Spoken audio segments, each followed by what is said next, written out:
Nagkatay raw kasi sila ng manok sa lamayan. Manok? Bakit? Ano bang ibig sabihin nun? May mamamatay daw na sunod-sunod sa inyo. May pumasok kasing matanda dito at binuhusan niya ng suka ang tatay mo. Talagang binuksan niya yung kabaong. Akala mo kung sino kang tumatalikod at umaasa sa mga talunan mong umatra ka. Mahina ka lang, matanda. Hindi mo ko kaya.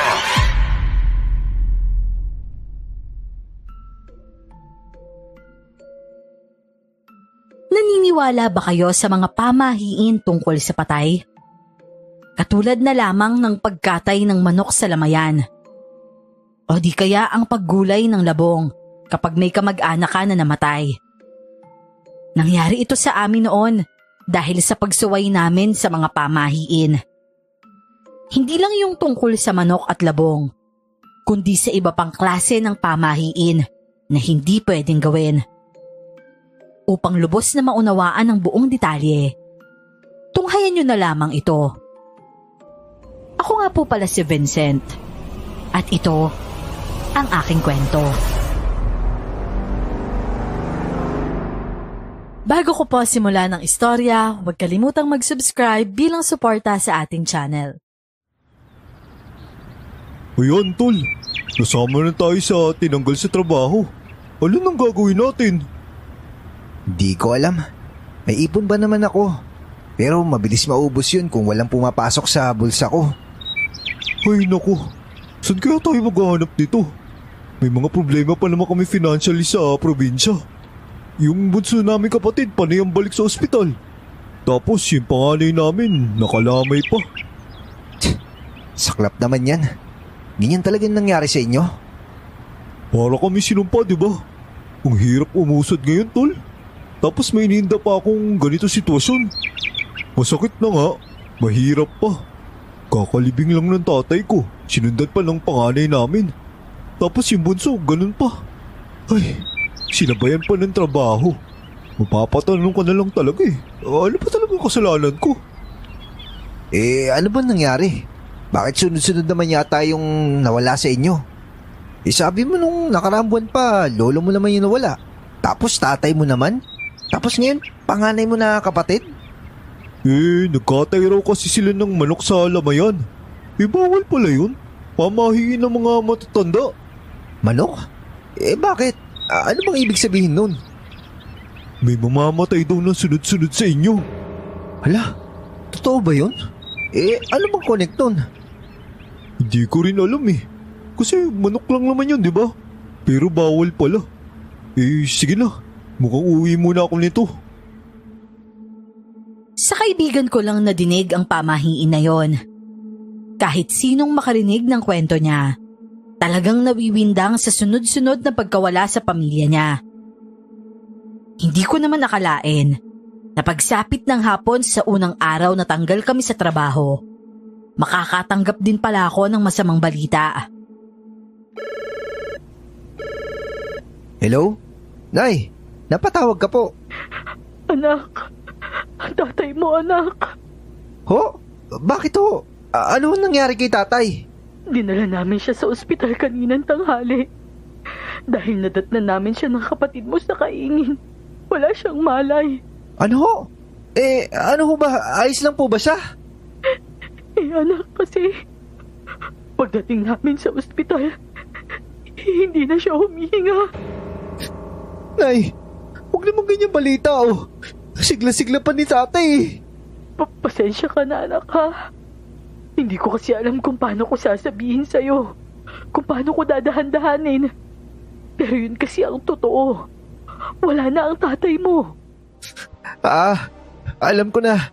Gusto niya lang ako umuwi. Uwi ako, nanay. Huwag naman kanyang biro. Hindi ako natutuwa. Umuwi ka, anak. Magtitipon-tipon muna tayo ngayon para sa tatay mo. Hihintayin ka namin dito, ha? Magpaalam ka na lang muna sa amo mo. Nay, binigla niyo naman ako eh. Ang hirap tanggapin yan. Hindi pa ako handa mawala ng tatay. Ayoko pa, Nay. Pero syempre ang buhay ng tao, hindi mo kontrolado. Ang masakit pa sa parte na yon, dahil magpapasko. Unang araw ng Disyembre, yon ang balitang natanggap ko.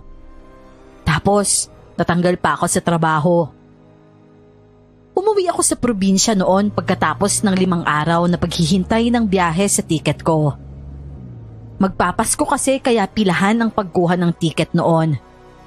At pagkarating ko sa amin, sumalubong sa akin sa loob ng bahay ang kabaong ni tatay. Tay, Diyos ko, hindi to totoo. Bakit nangyari to? Wala ka naman sakit Na paano ka ba? Tsaka bakit ganun, Tay? Disyembre ngayon, nangiwan ka. Nay, bakit naman ganito? Ang sabi ng doktor, anak, hindi niya kinaya ang init ng panahon. Paano kasi 12:00 ng tanghali na sa kaingin pa siya. Tapos wala pang pagsisilungan roon. Kaya heat stroke daw ang kinamatay niya. Bakit ba naman kasi tanghaling tapat nandun pa rin siya? Nasobrahan naman to sa sipag Tsaka nagtatrabaho naman kami para sa inyo. Bakit pa ba pinipilit niya yung hindi niya kaya? Alam ba to ni Kriza, Nay? Papauwi na rin siya dito, anak. Bukas nandito na yun. Magpalit ka muna ng damit doon. Nakahanda ng pagkain sa lamesa. Kumain ka muna. Hindi ko alam, kuya, kung may gana pa ako. Ang daya Yun ang magagawa natin. Nangyari na Papa, bakit po umiiyak si Tito? Oh, Iya. Naku, nandiyan ka pala. Hindi ko napansin. Hindi kasi naabutang buhay ng tito mo ang lolo mo. Kaya siya umiiyak. May pasalubong ka po ba sa akin, Tito? Nak, mamaya na yung pasalubong. Hayaan mo muna siyang magpahinga. Hayaan mo na, kuya. Nasa maleta ko lang yun. Payakap nga muna, Iya. Sige po, Tito. Miss na miss ko yung pamangkin ko maganda. Pasensya ka na. Tulo-tulo yung luha ni Tito. Tsaka laki mo na. Wala na po si Lolo, Tito. Hindi daw po siya natutulog, sabi ni Papa. Patay na daw po siya? Totoo po ba yun? Sana nga, natutulog na lang yung lolo mo. Naihanda ko na yung pagkain mo, Vincent. Halika na at nang makapagpahinga ka na. Para akong lantang gulay na lumong-lumo noon. Kumakain akong tumutulo ang luha ko sa sobrang sama ng loob. Ang rason ko kasi, walang masama maging masipag. Pero ang ginawa kasi ng tatay ko, wala nang pagmamahal sa sarili. Marami pa kasi kaming pangarap na mga anak niya para sa kanya. At sa totoo lang, gusto ko pa nga sana silang dalhin sa ibang lugar.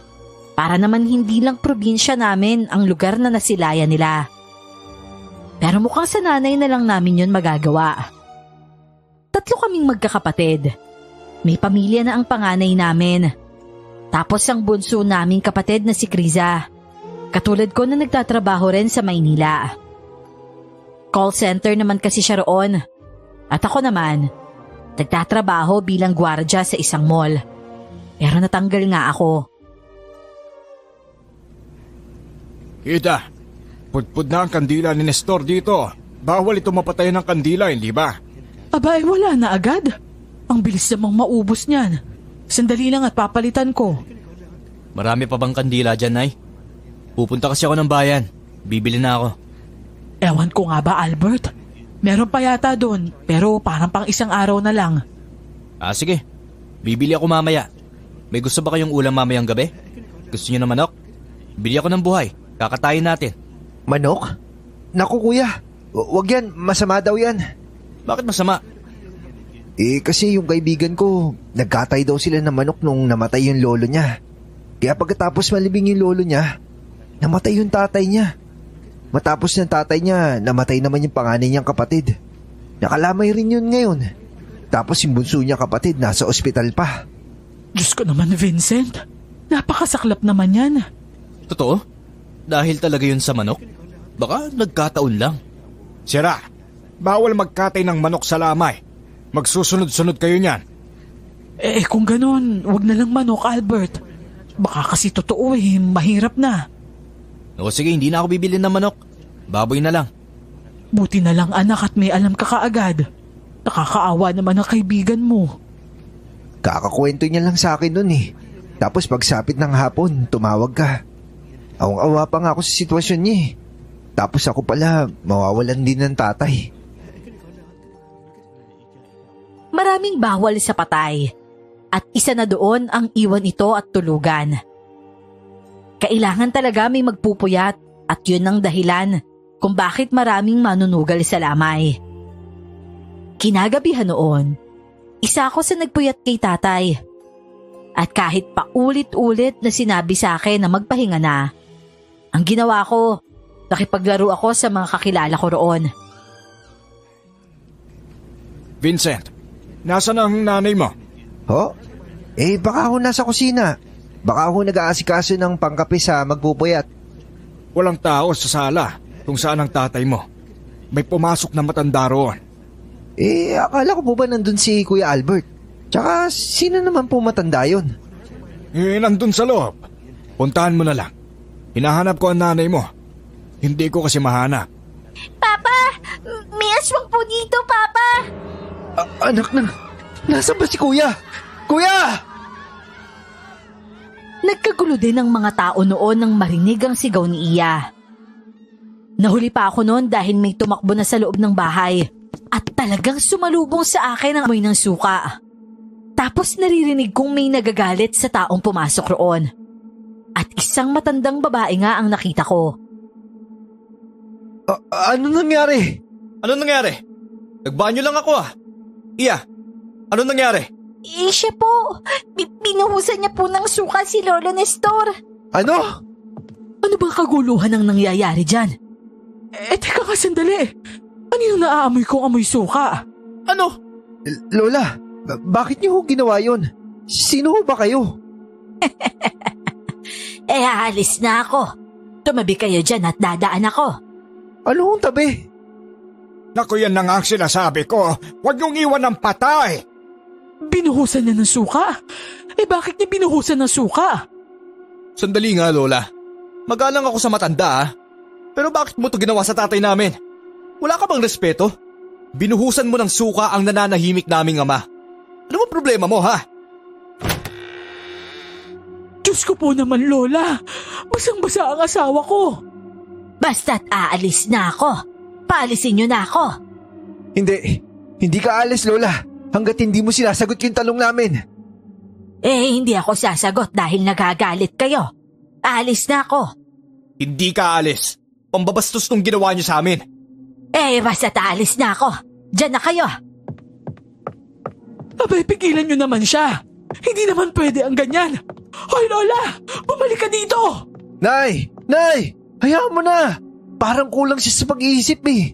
Intindihin na lang natin. Ano ba kasing kasalanan ng tatay niyo sa kanya?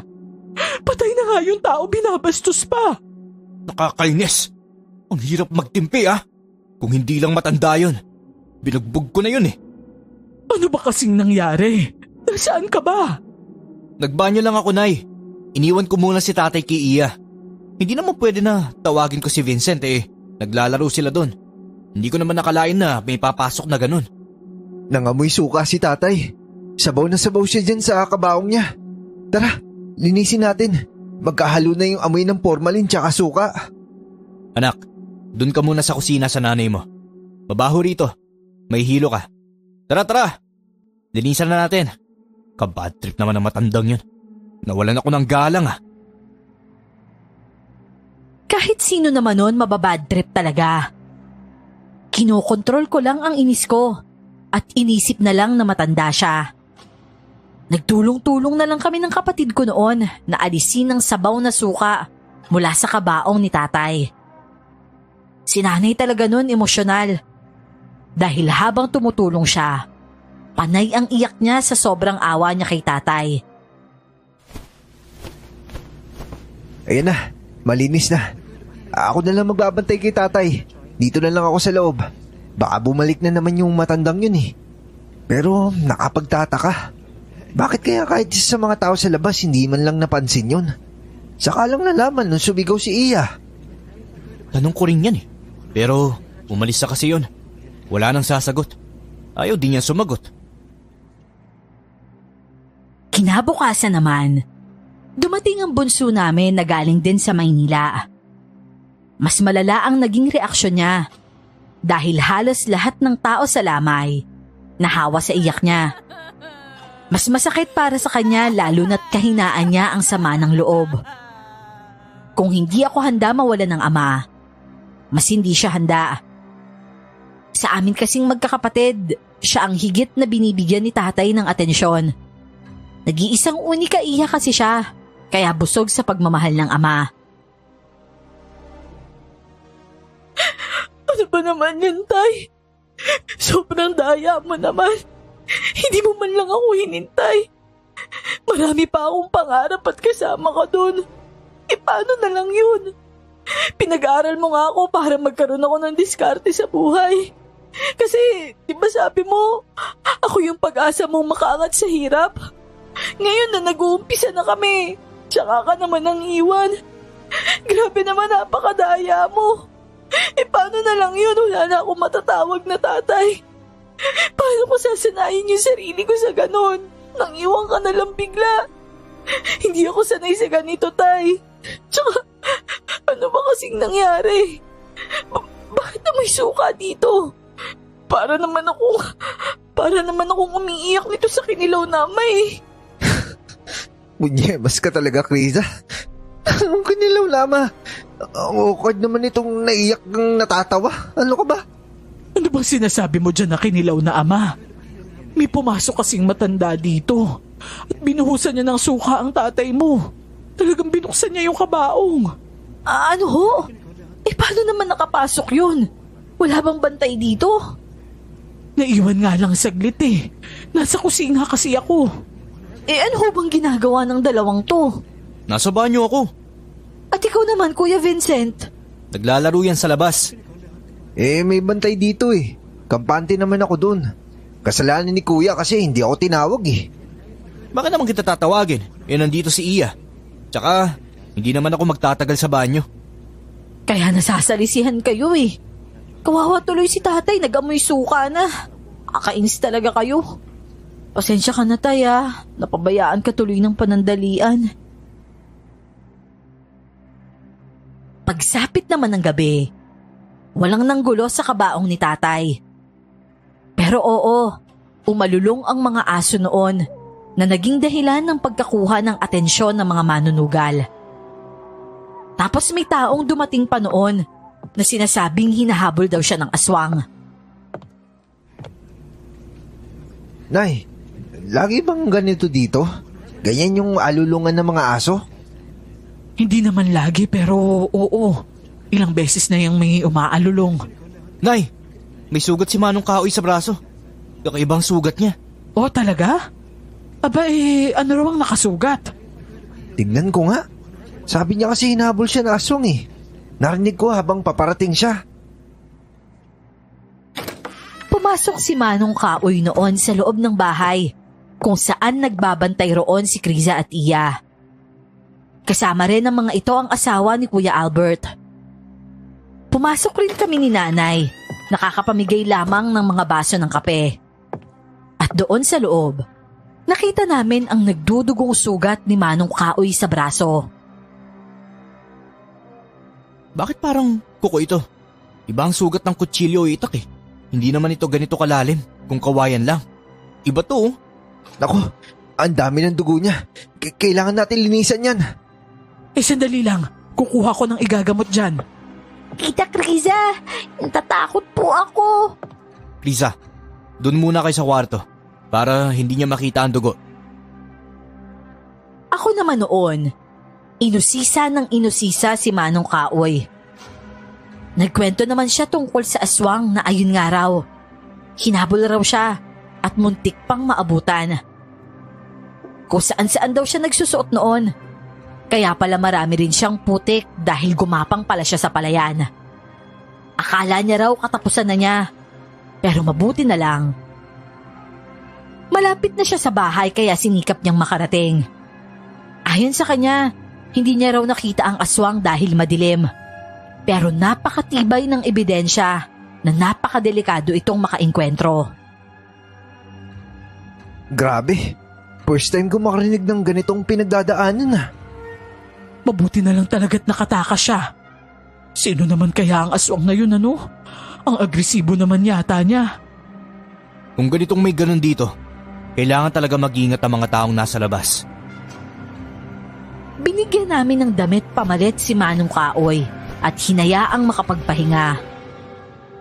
Makikita ko noon sa reaksyon niya ang halos hindi pa mawala-walang takot sa sistema niya. Pinakain rin namin siya noon at talagang konti lang ang kinain niya dahil sa kaba. Bumalik na naman sa sala si Iya at Kriza noon. O ano, okay na ba siya, Kuya Vincent? Nakakatakot naman yung pinagdaanan niya kanina. Ang saklap nga eh. Hindi pa ako nakaikot sa lugar. Kaya hindi ko alam kung may dayo nga ba o wala. Wala namang aswang sa atin dito, di ba? Kaya baka dayo nga yun. Eh, yung matanda. Sabi niyo hindi niyo kilala yun, di ba? Eh baka siya yun. Oo nga no. Pero hindi na yung bumalik dito eh. Natakot na yata. Tita, papasok ba dito yung aswang? Ha? Naku, hindi. Papatayin natin siya kapag pumasok siya dito. Yung pangit na lola ang aswang eh. Baka binuhusan niya si lolo ng suka dahil gusto niyang lutuin. Kaya nga ikaw, bantayan mong maigi si lolo ha. Baka kasi pag bumalik ang aswang na yun, toyo naman ang ibuhos niya. At imbis na kinilaw, adobo yung gagawin niya kay lolo. Eh kawawa naman si lolo, di ba? Alam mo, Krisa, kung bumabangon lang yung patay, kanina pa kinaltukan ni tatay. Eh paano naman kasi? Ang lala naman na suka yung binuhos ng matandang yung kay tatay. Eh ano bang plano niya? Tsaka malay mo, baka toyo nga yung sunod niyang ibuhos. Kalog kasi talaga ang kapatid kong si Kriza. Lalo na kung nasa napakaseryosong sitwasyon na kami. O sobrang emosyonal ay may lalabas talaga sa bibig niyang uurong bigla ang emosyon mo. Nagmana kasi siya kay tatay namin na may ganong ugali. Kinabukasan naman, hindi ko alam kung bakit nawala si nanay. Pero nang bumalik sila bandang 10:00 ng umaga, nakita kong marami silang labong nadala. Yon ang naging ulam namin sa tanghali at nadatnan kami ni Manong Badong na kumakain. Pero sa pagkakataong yon, si Kuya ay tapos na. Halika na, Manong. Kain na tayo. Sandali, ano yung ulam nyo? Ay, labong ito na nilagyan ng suso. Galing dyan sa tubig tabang. Eh, natakam raw kasi si Krisa sa labong eh. Eh, kaya ayan, nanguha kami kanina. Naku, hindi magandang ulam yan. May patay kayo. Ho? Bakit ho? Parang manok lang ang epekto niyan. Diyos ko naman. Bakit hindi kayo nagtanong muna kung ano ang pwede at hindi pwede? Eh, syempre po uulamin namin. Bakit pa kami magtatanong, di ba? Di po namin alam eh. Naku, baka hindi naman siguro. Imposible namang may mamamatay sa amin eh. Wala naman kaming mga sakit. Malayo sa disgrasya kasi nandito lang kami sa bahay. Mag-iingat na lang kung totoo man. Nakain na eh. Ay nako, huwag nyo nang ituloy. Itapon nyo na. Para saan pa eh? Nakain yun eh. Nanlamig ang buong katawan ko noon sa isiping may susunod na isa sa amin kay tatay. Halos hindi ko na malunok ang kinakain ko dulot ng kaba. Pero minsan, naisip ko rin na baka totoo ang sinasabi ni Kuya. Na baka hindi naman mangyayari yon. Yun na lang ang paulit-ulit kong pinagdarasal noon. Sumapit ang araw ng libing ni tatay at naihatid namin siya sa huling hantungan niya. Pagkalipas ng ilang araw, kanya-kanya naman kaming plano ng balik sa Maynila. Hindi ko pa rin nasabi sa kanila na natanggal ako sa trabaho. Ayoko kasing pati sila mamroblema ng problema ko. Kasama si Kriza, bumiyahe kami noon papuntang Maynila.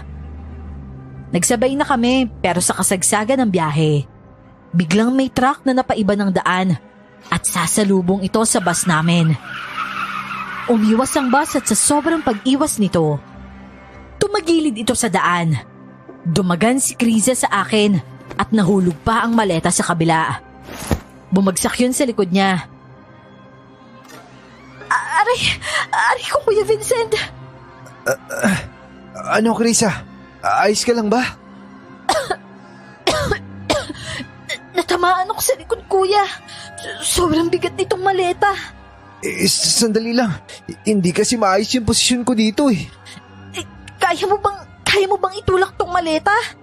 Ang sakit na kasi. Parang may matigas na nakadiin sa likod ko. Teka, sandali. Susubukan ko. Ari ko, ang sakit. Teka lang, kuya, wag mong pilitin. May tao sa likod mo. Hindi yata makakilos, Krisa. Ano nang gagawin natin? Sa hirap ng posisyon namin noon, buti na lang talaga may taong lumapit at kinuha ang maleta na yon at nakabangon kami ni Krisa. May ilan pa nung mga pasahero ng bus na nahimatay. At dahil malaya na kami, tumulong kami noon sa pagligtas ng iba. Hindi rin noon tumakbo ang truck. Ayon kasi sa kanya, may kalabaw daw siyang nakitang tumawid kaya napaliko agad. Kalabaw na tumawid? Paano naman magkakaroon ng kalabaw dito? Manggahan naman kaliwa at kanan. O posible naman yun eh. Pero oo, wala namang kalabaw na tumawid eh. Wala akong nakita. Ako nga rin eh. Pero sabi nung truck driver meron daw. Baka lang namalikmata siya. Ewan ko, siguro. Pero, ito lang yung bus natin eh. Itutuloy pa ba tayo? Kailangan kong bumalik sa trabaho ko, kuya. Anong sasakyan natin? Kung may dadaan na bus naman, puno yun. Tapos itong bus natin, tignan mo. Durog na yan, Injured pa yung driver natin. Ano namang sasakyan natin pa uwi? Umuwi na muna tayo. Teka sandali. Tatawagan ko lang si nanay. Agad akong dumukot ng phone noon. Sa lugar na yon, mahina pa ang signal. Kaya naghanap muna kami. Hanggang sa nakahatak ang phone ko ng kakarampot na signal. Kaya kahit papano ay nakatawag ako. Mabilis itong nasagot ni nanay sa kabilang linya. At hindi na ako nag-atubili pa na sabihin sa kanya ang nangyari. Labis naman siyang nag-alala at sinabing susunduin daw kami. Marami ring naghintay roon ng sundo, kaya inabot kami roon ng hapon bago dumating sila nanay. Diyos ko po, ano bang nangyari sa inyo? Buti na lang at hindi pa kayo nakakalayo. Ano, sasaktan ba kayo? Wala, Nay. Ayos na ho kami. May sugat pa kayo? Nasaan ang driver nito? Dinala na sa ospital. Pati nga yung konduktor, kuya eh. Sugatan sila, pati na rin yung truck driver. Saan daw ba niya banda nakita yung kalabaw? Parang wala naman akong nakitang kalabaw sa paligid. Wala nga kalabaw sa paligid, Nay. Pero yun yung nakita ng driver ng truck eh. Baka lang namalikmata siya. Baka naaswang yun. Diyos ko naman. Hindi ba't kapag may ganyan, inaaswang daw? Posible yan, Nay. Mabuti na lang. Ligtas ang dalawang to. Ang mabuti pa, umalis na tayo bago magdilim. Para hindi naman tayo hating gabi na makabalik sa atin. Oo, sige. Nasa na bang mga gamit ninyo? Isakay nyo na sa tricycle para makaalis na agad tayo. Hinakot na namin ang gamit namin pasakay sa tricycle. Bumiyahe kami noon pabalik sa amin. Pero syempre, matatagalan kami sa daan dahil malayo na. Nang unti-unti nang magdilim, nanatili lang kaming tahimik. Pero muntikan na naman kami noon na madisgrasya. Naku naman, Diyos ko po! Bakit? May tumawid na pusa. Kainis naman. Pusa na naman? Walang iya talaga itong mga hayop na to. Pahamak talaga sa sasakyan. Diyos ko po naman, tama na naman na po yung aksidente. Hindi ko na kayang indahin yung takot eh. Kalma, hindi na mauulit yun. Sige na, Manong. Larga ulit tayo. Pero nang dumilim na talaga at palalim na ang gabi, dinig namin noon na parang may sumasabay sa takbo ng tricycle namin. Dalawa kami ni Krisa sa likod. Si nanay lang mag-isa sa harap dahil si kuya nakaupo lang sa likod ng driver. At habang tumatakbo ang tricycle noon, biglang naaninag ko ang nilalang na humahabol sa tricycle namin. Hala, Kuya Albert, tingnan mo. Diyos ko, lumalapit siya. Ano? Nandiyan pa, ha? Kuya, bilisan mo pa. May humahabol sa atin. Ano ba yung sinasabi ninyo? Nasaan? Nay, nasa harapan natin. Kuya Albert, bilisan mo na. Matindi ang kapit noon ni Kriza sa akin. Tapos ako naman, sa hawakan. Kahit si nanay noon, nung nakita ang ganong nilalang, napapasigaw rin. Humarurot rin noon ang tricycle namin. Kaya kahit paano, nakalayo-layo kami ng konti sa nilalang na yon. Nakita ko siyang hindi kaaya-aya talaga ang itsura. Sobrang nakakatakot talaga siya. At nang makalayo naman kami, nagdahan-dahan na ang takbo ng tricycle namin. Tapos nakakita na ako ng mga nagliliwanag na mga bahay sa paligid. Ibig sabihin, may bayan na kaming madadaanan. Diyos ko, mabuti na nga lang at wala na. Kinikilabutan ako dun Ano ba klaseng nilalang yun? Nay, aswang ba yun? Aswang yun, di ba? Hindi ko rin alam. Basta ang mahalaga, ligtas tayo. Diyos ko po, para akong aatakihin sa puso sa takot.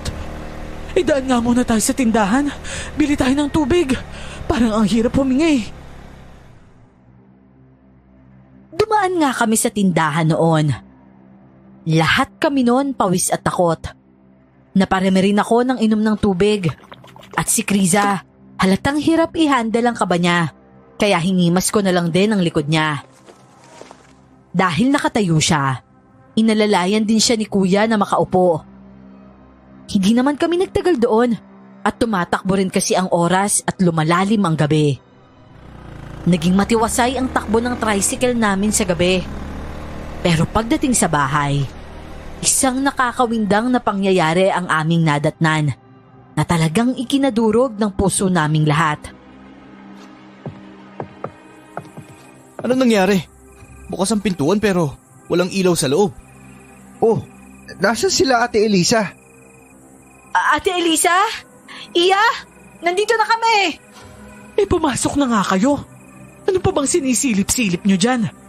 Hindi maganda ang kutob ko, Nay. Sandali, itong cellphone pang ilaw. Sino ba yung kasama nila dito? Sino pa nga ba ang Tio Ramel ninyo? Pero sobrang tahimik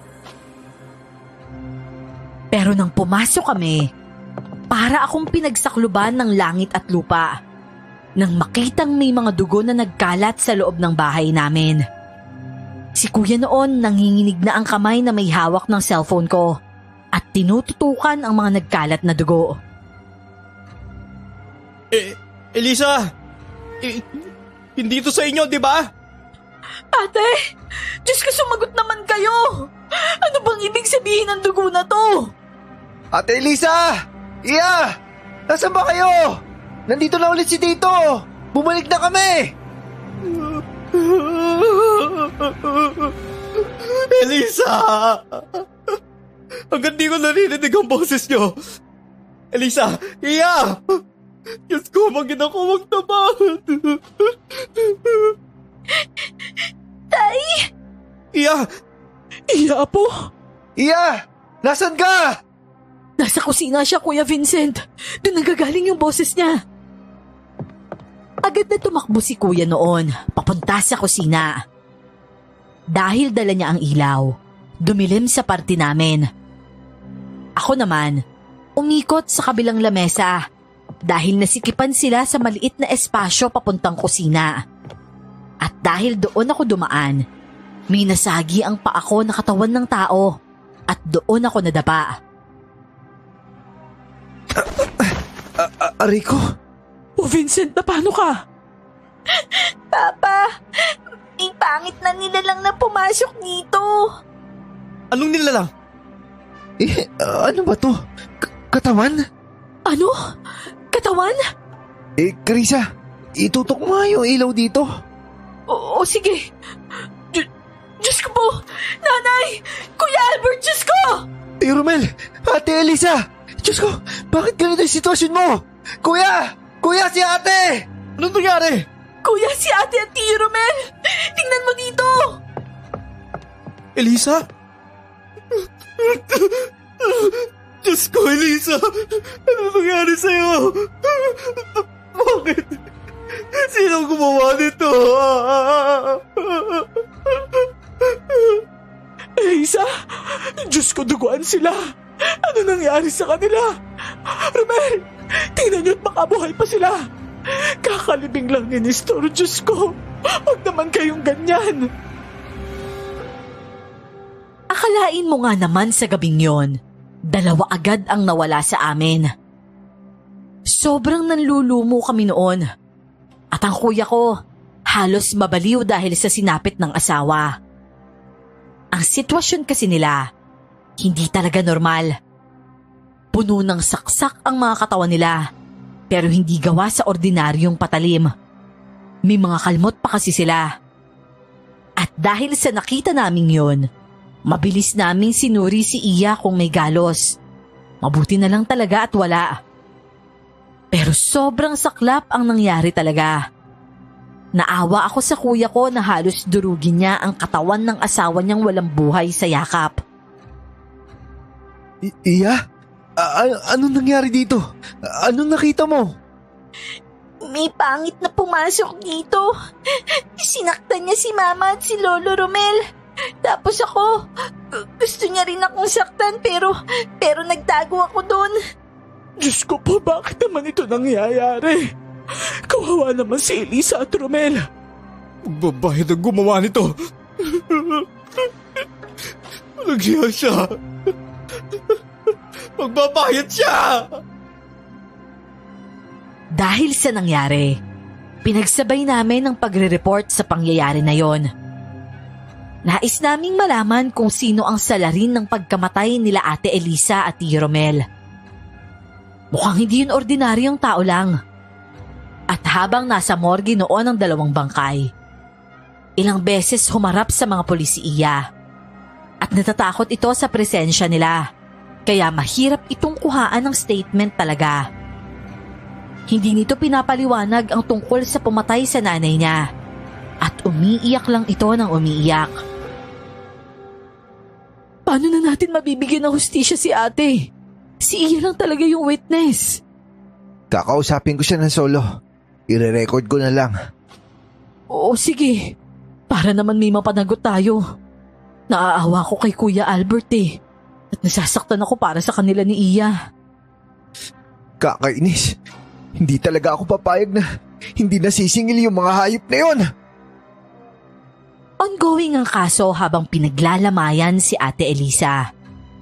Parang walang katapusan na ang pagpupuyat ng mga tao sa bahay noon. Pagkatapos kay tatay, kay ate naman. At habang nagpupuyat na naman kami sa lamay, kinausap naman kami ni Manong Badong. Ito na ang kinakatakot ko. Basta pamahiin dapat sundin. 2 agad ang binawas sa inyo.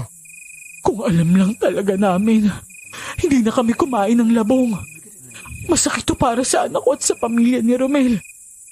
Naaawa nga ako sa apo ko dahil nawalan siya ng ina. Sana hindi na madagdagan pa ang bawas.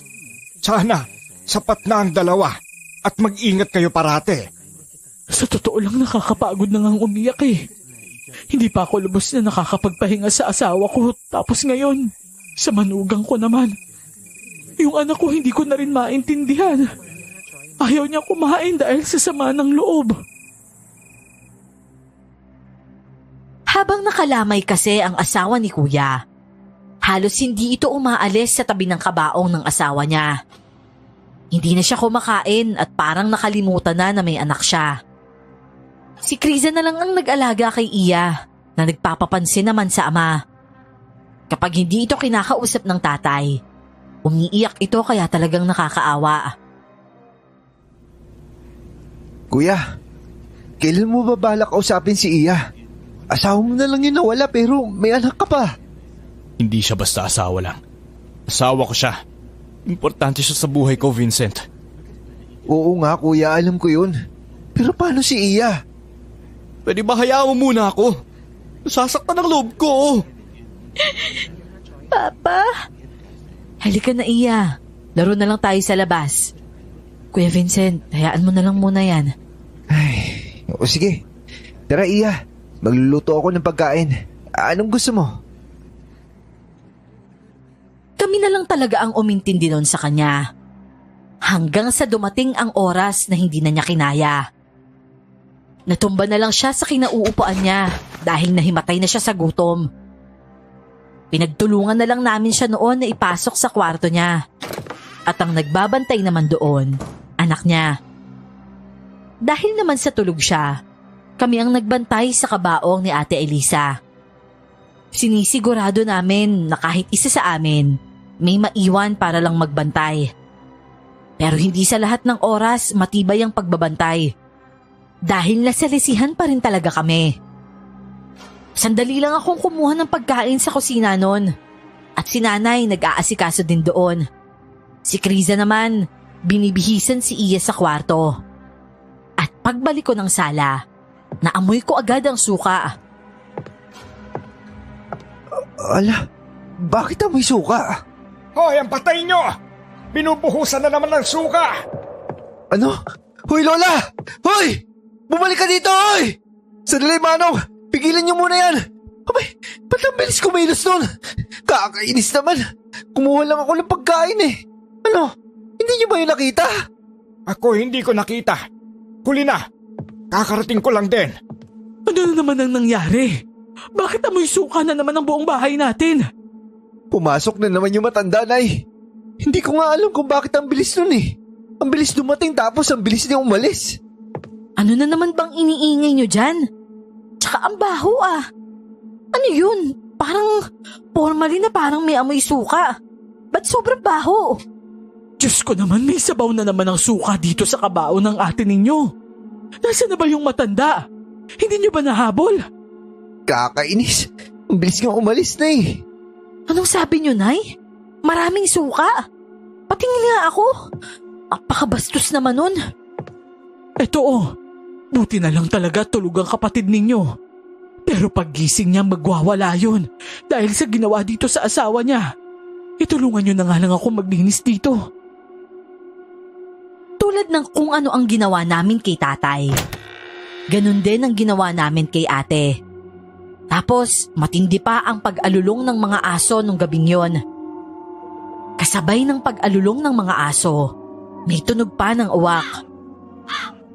Kinabukasan naman, kabado kami nang magising si kuya. Hindi naman kami ang nakagawa ng mali, pero abang na namin noon ang paninisi niya. Ano nangyari? Bakit amoy suka ang kabaho ng asawa ko? Kumain ka na muna ng agahan, anak. Bakit amoy suka to, Nay? Ano, pinabayaan nyo tapos nakapasok ang matanda? Kuya, huwag ka naman ganyan kay nanay. Nagtanong lang ako. Bakit nga amoy suka? Ayoko nang sagot ng kumain na muna. Pumasok yung matanda kagabi. Konting oras lang, nagawa niya agad na buhusan ng suka si ate. Kaunting oras? Imposible yan. Kumuha nga lang ako ng pagkain eh. Hindi naman ako nagtagal sa kusina. At ako naman binibihisan ko yung anak mo sa kwarto. Pero oo, bumalik na agad si Kuya Vincent. Si nanay naman nag-aasikaso ng pangkape. Saglit ka lang sa kusina, Vincent. Abusan agad ng suka si Elisa sa loob ng kabaong niya. Ano? Nabuksan niya agad ang kabaong sa ganong kaiksing panahon? Maniwala ka man na o sa hindi, kuya. Nabuta ko lang siya na naibuhos niya na. Akalain mo kahit sinong tao sa labas hindi siya napansin? Tulad ng inaasahan, nagalit talaga siya. Umiyak na naman at inintindi na lang namin. Mahirap naman kasi talagang mawala ng mahal sa buhay. At dahil galit na galit siya, nireport niya ang matanda. Nag-report din pala ang asawa ng tiyuhin namin noon na pinagtangkaan raw ng matanda na buhusan ng suka ang patay. Mabuti na lang na agapan nila kaya hindi ito natuloy. Nang hinanap naman ng barangay ang matanda, hindi nila ito makita. Kahit sa ang sulok ng barangay namin, hindi talaga siya matagpuan kaya nagsimula kaming magtaka noon. Hindi kaya aswang ang matandang yun kaya hindi natin mahanap-hanap? Maganda siya kapag nakita ko. Bali-baliin ko talaga siya. Ano ba kasing problema nun? Wala din naman madetect na kamag-anak doon. Pero kapag may patay, litaw yun ng litaw. Sigurado si Tio Romel doon, babalik-balikan niya. Hindi pa yun nabuhusan eh. Babantayan na nila ng maigi yun. Tulad ng inaasahan namin, isang umaga noon ay nakatanggap kami ng balita na dumating naman raw ang matanda sa bahay nila at may dala itong 1 galon na suka. Pero nang habulin nila, nakawala raw agad. Grabe, matanda pero mabilis kumilos. Uugod-ugod na yun Pero ang bilis mawala. Anong klaseng tao yun? Tsaka saan siya kumukuha ng suka? Kaya nga ang sinabi ko sa inyo, baka aswang siya. Pero di ba yung nabuhusan na niya ng suka, hindi na niya binabalikan? Pero nangangamoy na suka ang asawa ko. Yun ang nakakapikon sa lahat. Anong kasalanan ng asawa ko sa kanya? At para saan ang ginagawa niya? Hayaan mo. Malapit nang malayo sa panggugulo ng matandang yun ang asawa mo. At kapag nailibing na natin siya, Albert, makakapagpahinga na siya ng tuluyan. Ayoko pa siya mawala sa paningin ko, Nay. Pero kailangan natin siyang ilibing, anak. Hindi pwede na dito siya lagi. Hayaan mo nang makapagpahinga ang asawa mo sa pinagdadaanan niya ngayon. Kuya, isipin mo na lang si Iya. Ayaw ni ate na pinapabayaan mo siya. Huwag mong hintayin na sumama yung loob ng anak mo sa'yo. At saka kumain ka naman. Bagsak na yung katawan mo. Tsaka gusto mo bang magka-ulcer? Oo nga naman, anak. Gusto mo bang kumain? Ikukuha kita. Dahil pinagtulungan namin siya ng pakiusap, umalis lang siya noon sa harap namin at naghila ng upuan palapit sa kabaong ng asawa niya. Doon naman siya umupo at umiyak. Halos araw-araw na lang siyang ganon. Tapos si nanay naman noon, kumuha pa rin ng pagkain at pagbalik nito sa sala, sinalubong ito ni Iya. Ako na po yung magpapakain kay Papa, Lola. Abay sige. Napakabait naman talaga ng apo ko. Napakabuting anak.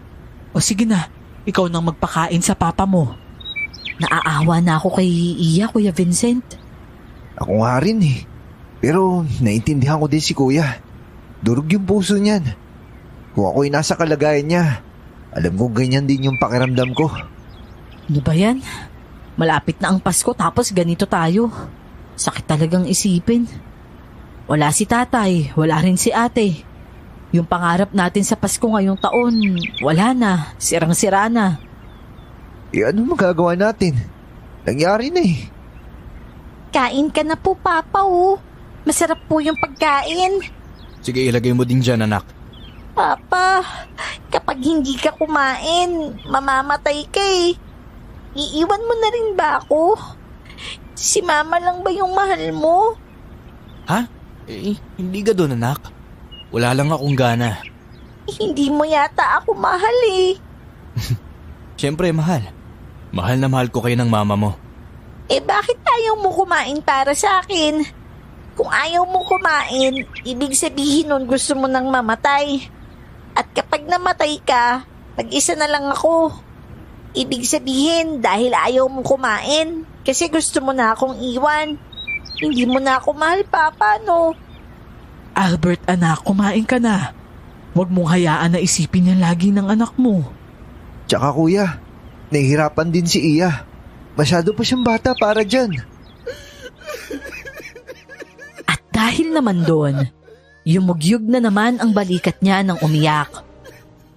Kinuha niya ang plato mula sa anak at niyakap ito.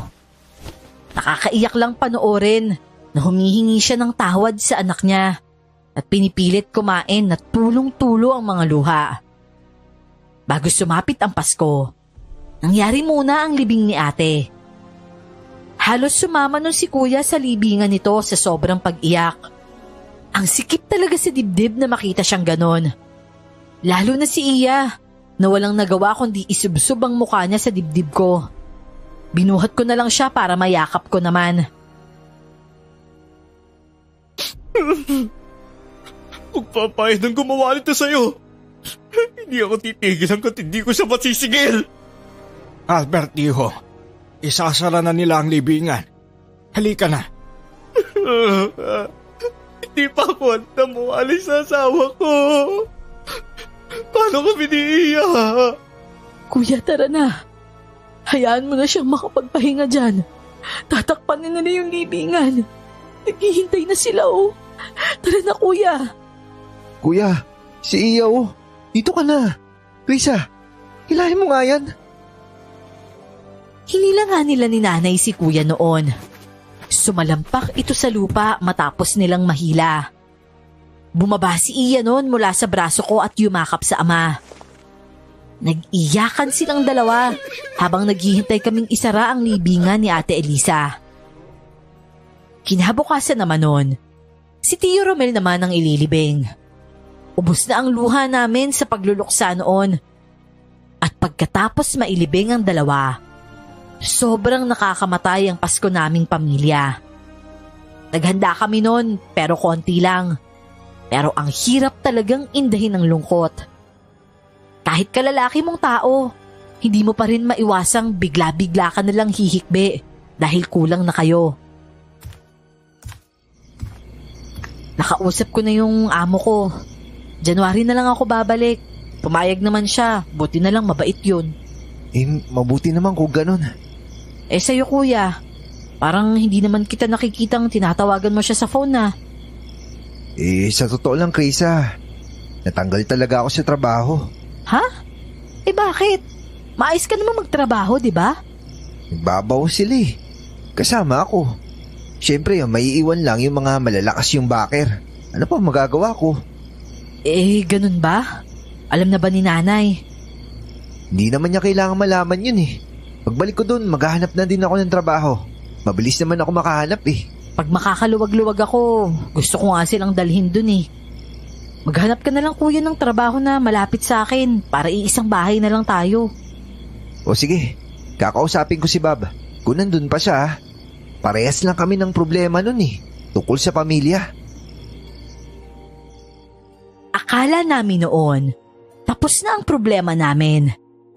Pero matapos ang Pasko, 2 araw makalipas ay naghihintay kami ng pagsapit ng bagong taon.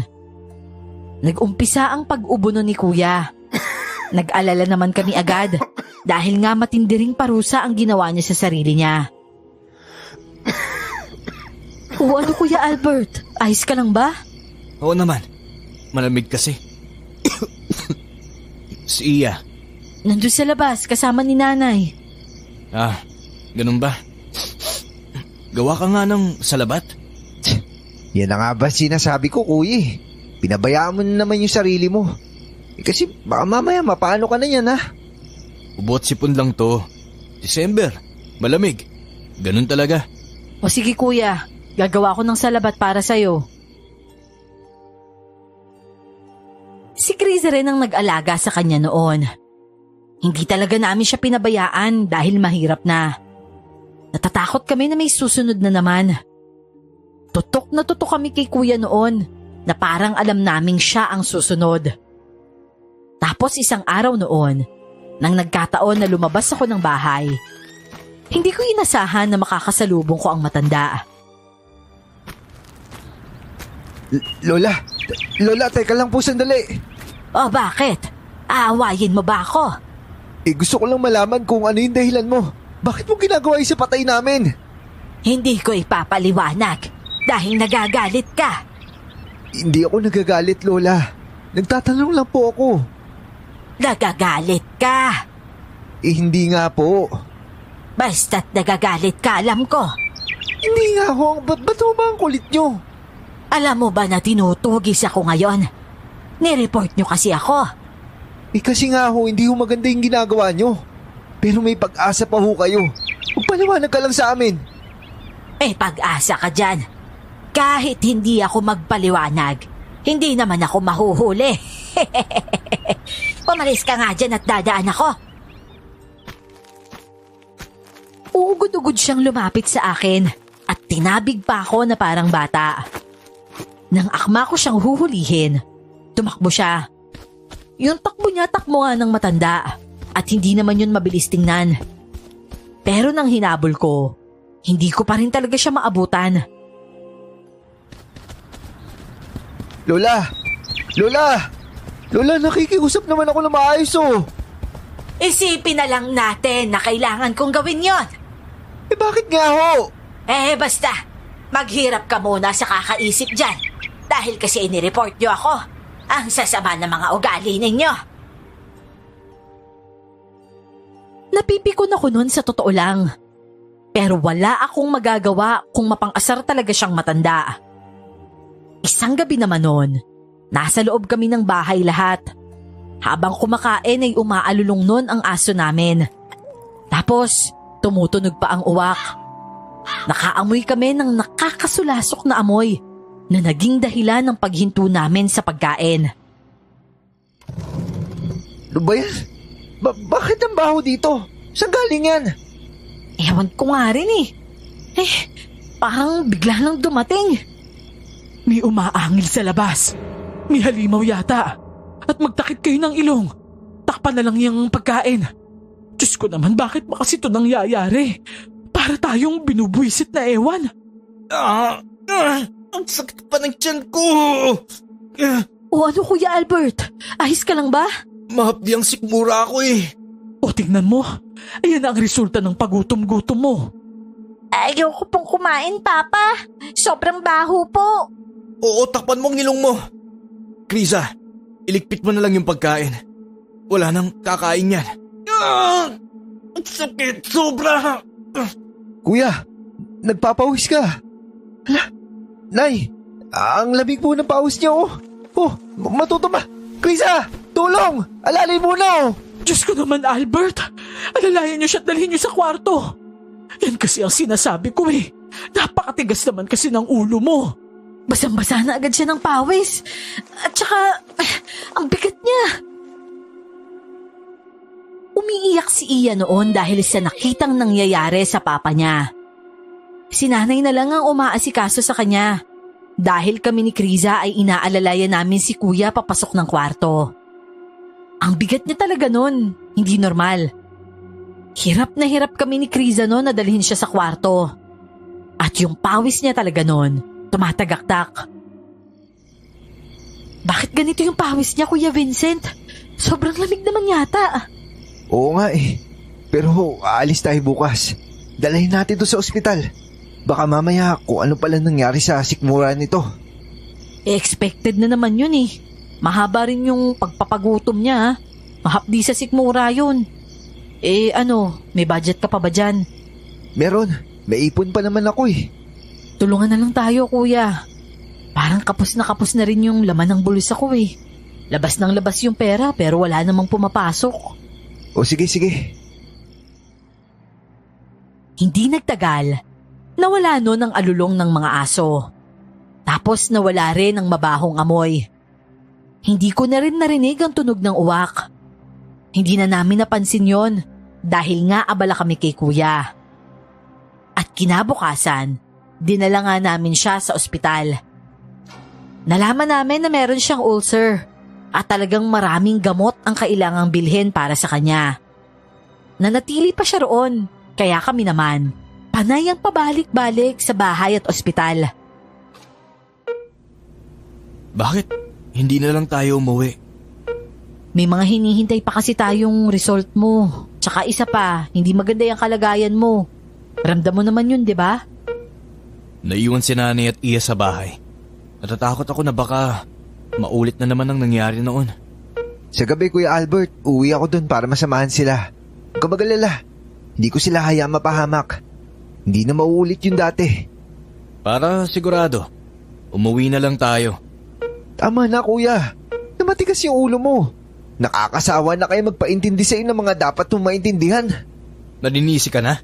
Nakakapikon na kasi minsan eh. Hoy, ano ba kayong dalawa? Tama na nga yan, huwag nga kayong ganyan. Pasensya na kasi naging pabigat ako ha. Babayaran ko lahat ng ginastos mo sa akin. Hindi naman yun yung ibig ko sabihin, Kuya. Mahirap ba intindihin na ayaw ko nang nagkakaganyan ka? Ayaw ko nahihirapan ka kaya ako naiinis. Kasi ginugusto mong mahirapan ka eh. Hindi ako naniningil ng pera. Pera lang yan. Mahahanap yan. Pero kapag ikaw yung nawala, mababalik ka ba namin? Sige, sagutin mo ako. Hindi na siya umimik pa noon. Napagtanto niya rin siguro na tama ako. Pagsapit ng hapon, si Kriza ang naiwan sa kanya. May samaan ng loob na kasing namagitan sa amin. At kahit maiksing pagtatalo lang yon, tagos sa puso yon sa aming magkapatid. Lalo na ako, masakit para sa akin ang sinabi ko at nakaramdam ako ng pagkakonsensya.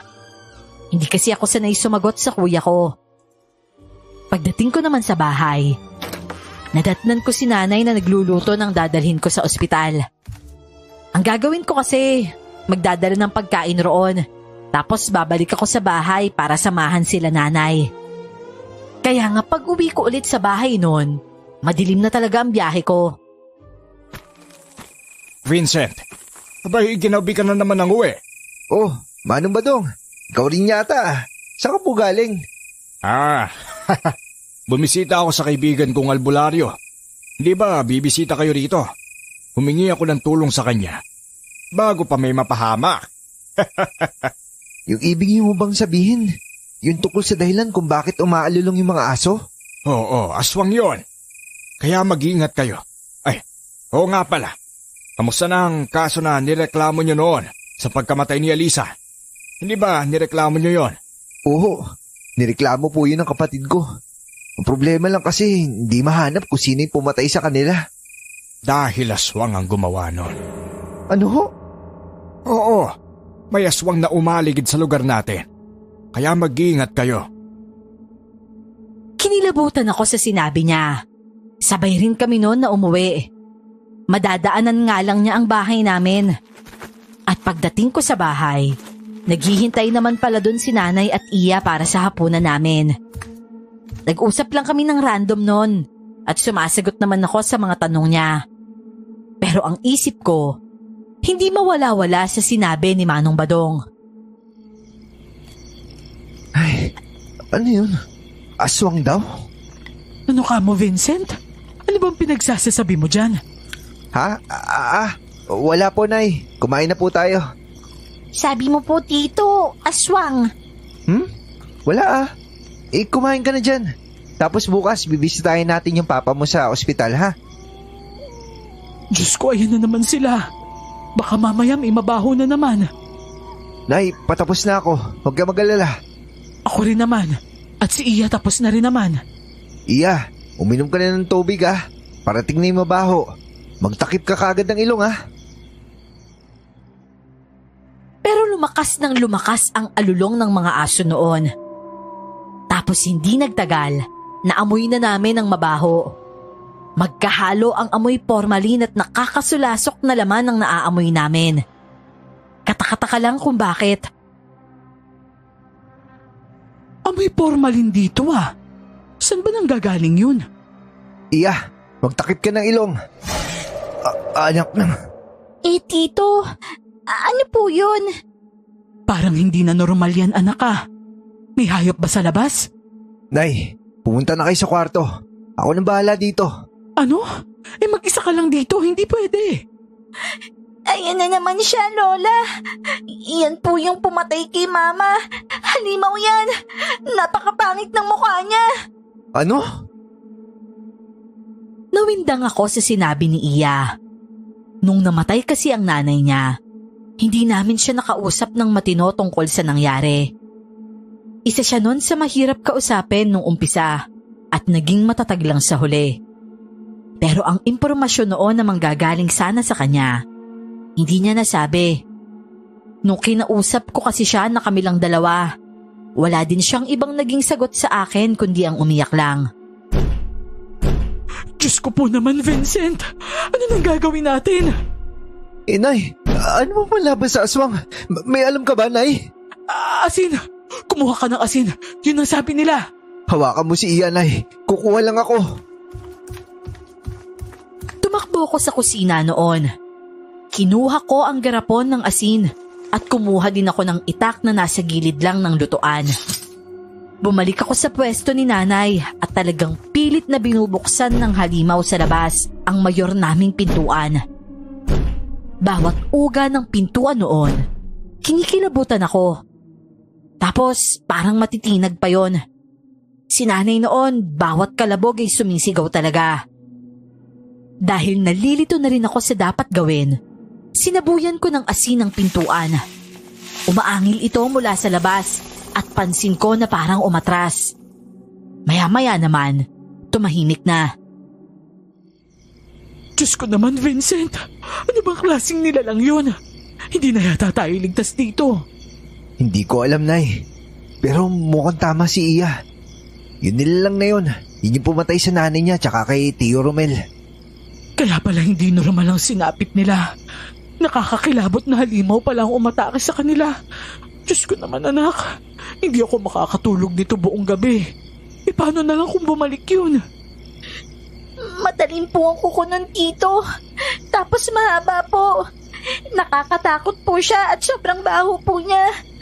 Umalis na lang po tayo dito. Punta na lang po tayo kina tatay. Iya, hindi pwede. Gabi na eh. Hindi pwedeng lumabas tayo dahil baka masaktan tayo. Tsaka bawal yung maraming bantay sa ospital. Lalo na yung bata. Pero huwag ka maglala. Hindi kita hayaan masaktan ng aswang na yun. Lalabanan ko siya, ha? Matapang si Tito, di ba? Pagkatapos ng pangyayaring yon, naging tahimik na ang gabi. Pero nanatili kami nila nanay sa isang kwarto lang para naman mas masiguro namin ang kaligtasan ng isa't isa. Kinabukasan naman noon, una ko talagang tiningnan ay ang pintuan. Makikita roon ang bakas ng mga kuko niya. Naiwan din ang amoy nito roon. Kung yun yung pumatay kila ate, bakit kaya bukas yung pintuan noon? Tsaka walang galos sa dingding, oh. Parang pinapasok talaga ng kusa. Tito, bakit ka po nagsasalita mag-isa dyan? Hindi, Iya. May inisip lang ako. Kumain ka na ba? Hindi pa po. Kumain ka na. Kasi bibisita pa tayo sa papa mo sa ospital, di ba? Hindi namin inilihim kila kuya ang nangyari kagabi. Alam kong mag-aalala sila at mas magdudulot yon para magpursige si kuya na umuwi na lang. Pero hindi namin siya papayagan, lalo na kung may kirot pa rin siyang nararamdaman. Isang araw pa ang pananatili niya roon bago siya nakalabas sa ospital. At pagka-uwi namin sa bahay, sinuri niya agad ang sinasabi kong bakas sa pintuan. Maging siya ay nagtataka rin at binalikan ang araw na namatay ang asawa niya. Ano yun? Kusa nilang binuksan. Yun na nga yung pinagtataka ko, kuya. Hindi ba sa mga kwento yung mga aswang nanlilinlang? Baka yun ang ginawa nun nila kay ate. Kasi isipin nyo wala tayo dito, tinihintay nila tayong dumating. What if nagpanggap yung aswang na yun na tayo? Kaya binuksan ni ate, di ba? Oo nga naman. Baka ganun nga ang nangyari. Oo, at baka inatake ka agad sila pagkabukas. Oo, kasi yung sa inyo naman, wala kayong hinihintay na dadating, di ba? Hindi naman kami uuwi ni kuya Kaya siguro, kinalabog na lang yung pintuan. Pero Diyos ko naman, bakit naman sa atin? May hinanakit ba yung aswang na yun sa atin? Ito na ba yung sumpa ng labong? Labong? 3 na yung nabawas sa kadugo natin, kuya. Naalala niyo ba yung sinabi ni Manong Badong? Oo, naalala ko. Pero ayokong isipin yun. Natatakot-takot na papraning. At wala nang dapat mawala pa sa atin. Wala na, hindi na pwede. Kaya nga Halika na nga dito, kuya. Mamaya mo na isipin yan. Kakarating mo lang, dapat nagpapahinga ka. Gumaling si kuya noon. Pero sa hindi inaasahan, si nanay ang kasunod na nagkasakit. Sumakit rin ang tiyan niya at LBM ang dahilan. Para talagang sinumpa ang pamilya namin noon. Dinala na namin noon si nanay sa ospital, pero hindi naman kami nagtagal. Umuwi kami pagkahapon matapos mabili ang mga gamot. Ano ba naman yan? Hindi na tayo nawawala ng problema. Maglalaga ako mamaya ng dahon-dahon na iinumin ni nanay para sa tiyan niya. Mas maganda kasi kapag puro ang gamot. Walang halong kemikal. Oh, Si Manong Badong to ah. Manong Badong, napadalaw ka ho. Di ba sabi ko nung nakaraan na pumunta ako sa kaibigan kong albularyo at nireklamo sa kanya ang nangyayari dito. Ito, nagbigay siya ng proteksyon. Sindihan niya ito kapag may aswang. Ayaw niya ng amoy nito. Kaya kapag narinig niyo siya, sindihan niyo ito. Abay, totoo ba yan? Kung ganun salamat naman. Matindi ang mga napagdaanan namin dito nung nakaraan. Kaya kailangan talaga namin yung proteksyon. Baka nga ang aswang na yon ang maging dahilan ng pag-epekto ng pamahiin ng labong sa inyo. Kita nyo, naging totoo ang pamahiin sa inyo. Pero kung kaya nyong pigilan, sikapin ninyo. Kung sa pag-iingat lang, ginagawa namin yon araw-araw. Pero hindi sa lahat ng pagkakataon talagang mapoprotektahan namin ang isa't isa. Wala namang umataking aswang sa bahay nun. Pero oo, gabi-gabing nagpaparamdam ito. Dahil sa paramdam ng aswang, naghanap ang kuya ko ng albularyo at inalam niya ang mga paraan kung paano labanan ang aswang. Nakakuha siya ng impormasyon mula sa albularyo na nakausap niya at binigyan siya nito ng sandata laban sa aswang. Kuya, ano yan? Buntot pagi. Mabisang panlaban to sa aswang. Panahon na para kumilos. At nang mapuksa na yon. Latigo? Buntot pagi ang tawag rito. Halata naman na buntot ng pagi ito. Hindi kayang solusyonan ng alagad ng batas ang nangyari kay Elisa. Pwes, ako ang gagawa. Kasi kaya kong magkaroon ng kwenta sa paghiganti ko. Hindi tulad nila. Iniisip pa rin na tao pa rin ang kalaban at hindi naniniwala sa aswang. Kaya walang solusyon sa operasyon nila dahil kulang sila sa paniniwala. Tila biglang naging agresibo noon si kuya. Madalas siyang tumatambay noon sa labas habang naninigarilyo. Inaasahan niya lagi na darating ang aswang. Pero 2 gabi na ang lumipas. Wala namang aswang roon. Kuya Albert, pumasok ka na. Hindi na darating yan. Baka takot lang yan sa hawak mo. Mamaya na. Patulugin mo na lang si Iya. Kanina pa ako kinukulit Tawagin daw kita. Kaya pumasok ka na, hindi na darating yan. Oh, ano yun? Lola? O bakit Iya? Ano nangyari sa lola mo? Tita, natumba po si Lola. Ano? Oh, ba't naman natumba yan? Nay! Anong nangyari? Ewan ko, natumba daw si nanay. Tara, puntahan natin. Halos sabay-sabay kami nun pumunta sa kusina at nadatnan nga namin si nanay na walang malay. Nataranta kami noon at naging mabilis lang ako. Kaya ako ang nakabuhat sa kanya. At inalalayan lang ako ni kuya. Si Kriza noon, agad na hawakan si Iya. Dinala ko sa kwarto si nanay at dahan-dahan siyang pinahiga. Tapos nang haplusin ko ang noo niya, malamig ito. Bakit ganito? Bakit ganyan? Bakit ba kuya? Ano bang nararamdaman mo? Tignan nyo, si nanay parang malamig siya. Ano? Patingin nga. Anak na. Nanay, huwag kang ganyan. Paano bang malamig? Putra, gisawakan mo. Hala, oo nga. Tara, dalhin natin siya sa ospital. Huwag na natin patagalin to. Pero kuya, tingnan nyo. Parang wala siyang pintig. Krisa, huwag kang magsabi ng ganyan. Dalhin na lang natin siya sa ospital. Maisasalba pa natin siya.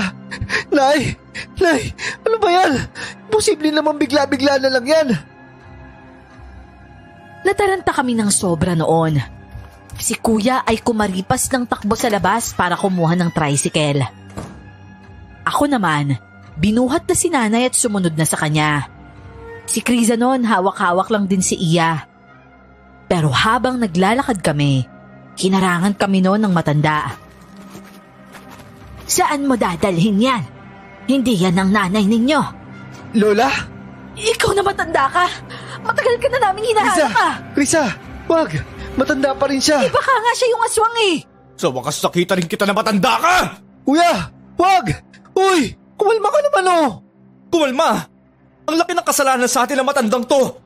Oo nga, pero kumalma ka muna. Lola, paano mo nasabing hindi to yung nanay namin? Dahil malamig yan. Ang nanay ninyo hindi. Dahil buhay siya. Ano? Magagalit pa ba kayo sa akin? Sinasabi ko na ang totoo. Hindi yan ang nanay ninyo. At huwag kayo sa ospital pumunta. Kundi sa albularyo. Yun lang. Umalis na naman siya ulit noon. Tinawag pa ito ni Criza pero hindi na lumingon.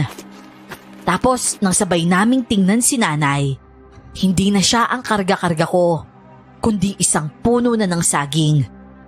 Nabitawan ko ito agad at kinilabutan sa nasaksihan. Anak na, nasa si nanay? Tito, paano po naging saging si Lola?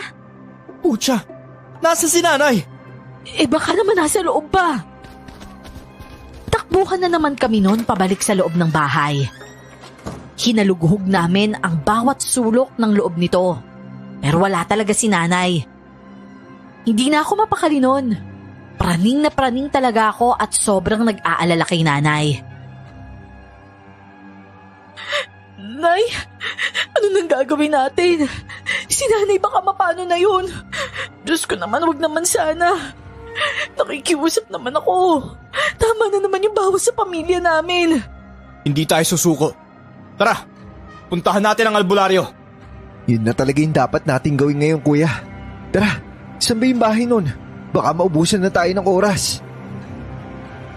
Tinungo nga namin ang lugar kung saan nakatira ang albularyo. Kahit 10 oras na ng gabi, inistorbo namin ito sa sariling tirahan. Mabuti na lang, hindi ito tumanggi nang sabihin namin na kailangan namin ng tulong. Agad siyang nanghihingi ng gamit ni nanay. Yun daw gamit na. Pero dahil wala kaming dala, bumalik muna kami at kumuha ng gamit ni nanay. Kaya masyado nang natatagalan at habang tumatagal, lalong nanganganib si nanay. Pero nang makauwi kami sa bahay, nadatna namin doon si nanay na umiiyak. Nay? Bakit niyo naman ako iniwan dito? Nagsilabasan kayong lahat at hirap na hirap ako sumigaw. Po? Nandito ka lang, Nay? Nandito lang ako at nagulat ako na nagsilabasan kayo. Tapos may dala pa kayong puno ng saging. Tinatawag ko kayo pero hindi ako makapagsalita. Kung ganun, nakita mo kami? Buti naman, Nay, at nandito ka pa rin. Oo, nandito pa rin ako. Pero may aswang dito kanina. At hindi ko alam, parang may kalaban siya sa labas. Kaya doon siya mas naabala at hindi dito sa loob ng bahay. Kaya nga nandito pa rin ako eh. Diyos ko naman, Nay. Salamat naman at walang nangyaring masama sa'yo. Napasapon na lang ako nun sa muka at naiyak sa sobrang pasasalamat na ligtas siya. Sa sitwasyon na yon, parang kung pwede lang talian na lang namin ang isa't isa para hindi na kami masalisihan pa ay gagawin namin. Pero syempre, sino namang timang ang tatalian ng isa't isa, hindi ba? Sa totoo lang, nagulat na lang kami noon dahil lumagpas na pala ang bagong taon. Saka lang namin napagtanto na New Year na pala sa araw ng Enero 2. Hindi na nga kami nakapaghanda noon dahil ang pinagsaluhan namin nung buwan na yon, takot. Enero na? Nag-December ba? Oo, hindi na nga natin nadama, kuya eh. Hindi na tayo nakatawa. Tumawa ka naman dyan. Oo nga, kuya. Pero, alam mo, Vin, kung may pangarap man ako ngayon, yun ay gusto kong makuha ang hustisya para sa ating lahat. Wala tayong kasalanan. Bakit nangyari sa atin to, di ba? Ang kasalanan lang natin nun, kumain lang tayo ng labong. Pero bakit ganun? Pakiramdam ko, laki ng kasalanan na nagawa natin. Kasalanan natin kila ate, kay Tio Romel. Pampakomplikado lang ng buhay ang pamahiin na yan. Kagagawan lang ito ng aswang. Aswang ang dahilan ng lahat ng hindi pamahiin. Tingnan mo, pag natapos na tong problema natin sa aswang, hindi na matutuloy ang pamahiin na yan. Anong koneksyon ba ng labong sa patay? Ang hirap lagyan ng siyensya. Manok, labong, puro pagkain, bawal sa lamay. Oo nga no, anong koneksyon kaya nun? Kapag nilunok ng manok o di kaya labong ang labas nun sa puwet, di ba? Di naman yung dadaan sa patay, di ba? Sa usapang yun ay nagtawanan kaming magkuya. Nadatnan kami ni Kriza at sinamaan kami ng tingin nito dahil umaandar na naman ang selos niya. Siya raw ang bunso pero bakit hindi siya kasali? Napag-usapan din namin noon na wag na munang bumalik sa trabaho. Si Kriza, umalis na lang sa trabaho niya kasi mas uunahin niya ang pamilya. Mahirap pa kasing i-push ang paglilipat tulad ng pangarap niya. Kaya wala talaga kaming pagpipilian kundi ang mamuhay pansamantala na magkakasama sa iisang bahay. Oh, kuya, gabi na naman. May magpaparamdam kaya na aswang? Hindi na ako takot sa kanya. Vincent, pakisuyo nga muna ng tubig dito. Wala na palang tubig dito sa loob. O sige, Nay. Sandali lang ho. Kinuha ko ang balde sa kusina. Pumunta ako sa tarog sa labas at naglagay ng tubig sa balde na yon. Sa parte na yon, nakakalanghap ako ng mabahong amoy. Tapos ang aso nun, umaalulong pa ng konti. Kuya! May naamoy ka ba? Albert, tawag ka ng kapatid mo. Sino? Ako? Tinatawag ka ni Vincent. Bakit? Kuya, sumingot ka ng hangin. May naamoy ka ba? Nandito na siya. O ano, aswang? Patagal-tagal din kitang hinintay ah. Gutom ka na ba? Umarap ka nga. Albert, ano bang ginagawa mo? Hinahamon ko ng katayan ng aswang na tonay. Pagalingan ng katay. Ano sa'yo? Kuko at ngipin sa'yo. Buntot pagyang sa'kin. Ano? Labas na! Huwag mo akong tagu-taguan kung talagang malakas at makapangyarihan ka, ha? Huwag kang traitor kung tumirada. Umarap ka! Pero ang aswang noon, nanahimik lang. Puno na ang balde na nilagyan ko ng tubig. Nanginginig ako ng konti noon, pero kinalma ko lang ang sarili ko. Pagpasok ko sa kusina, nakaupo sa ibabaw ng lamesa si Iya at yakap ito ni Kriza. Si Nanay, agad na kinuha sa akin ang balde. Pagkabigay ko naman, agad akong kumuha ng ilaw at lumabas. Inilawan ko ang gawi kung saan nanggagaling ang masangsang na amoy. Nakita mo? Hindi pa eh. Pero ganito ba talaga yung amoy ng aswang? Napakabaho. Marami naman nagsasabi na may iba't ibang klase naman ng aswang eh. Hindi ba kayo natatakot na dalawa dyan? Kukwentuhan pa kayo ng ganyan. Pumasok na nga lang kayo. Ayun, nakita ko siya!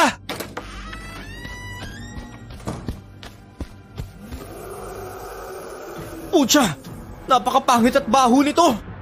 Kuya, kaya ba yun ang buntot pagi mo? Mas malaki pa sa atin yan eh. Sige, lumapit ka! Hindi mo ako kaya, Albert. Mahina ka lang. Tao. Samantalang ako. Aswang. Wala akong pakialam kung gaano ka pa kalakas. Magbabayad ka sa ginawa mo sa pamilya ko! Hindi ko nakasalanan kung matakaw kayo sa labong. Ang mahalaga lang naman sa akin, nabigyan ako ng permiso na makapambiktima ulit dahil sa labong na yon. Anong pinagsasabi nito? Yung labong? Ano yon? Pintuan niya? Hindi kasi kayo naniniwala sa pamahiin, kaya hindi niyo naiintindihan ang ginawa niyo. Kriza, dito ka lang. Huwag ka nang lumabas dyan. Kriza, huwag ka lumabas! Diyan ka lang! Yung binigay ni Manong Badong, Nay. Sindihan na natin yon. Naku, oo nga pala. Sandali lang. Nasa na ba yun? Kahit ano pa yung nilalaban niyo sa akin, hindi niyo kaya. Isang tigris lang kayo sa akin! Nay! Nay, bilisan mo na, Nay! Oo, ito na. Ito na, nandito na. Lagot ka ngayong aswang ka. Sige, gawin niyo ang lahat para matalo ako! Hinampas ng aswang na yon ang kuko kay kuya. Napaatras siya at ako naman ay napatakbo sa pintuan. Si Iya nun, tumili at umiyak sa takot. Tapos si Nanay naman, sinindihan niya ang binigay ni Manong Badong. Albert, tumabi ka dyan! Hindi niyo alam ang ginagawa niyo! O talaga? Etong sayo! Buwisit na buntot pagi yan! Umuusok siya. Napapaso siya sa buntot pagi, kuya. Nasaan yung itak? Nay, padaan ako! Ayan na, malalanghap niya na yung usok. Katapusan mo na ngayong aswang ka!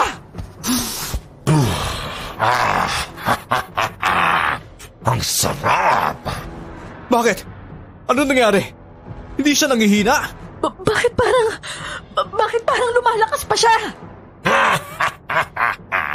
Ang sarap niyo talagang paglaruan. Ano akala niyo? Kahinaan ko yan? Kahinaan niyo yan!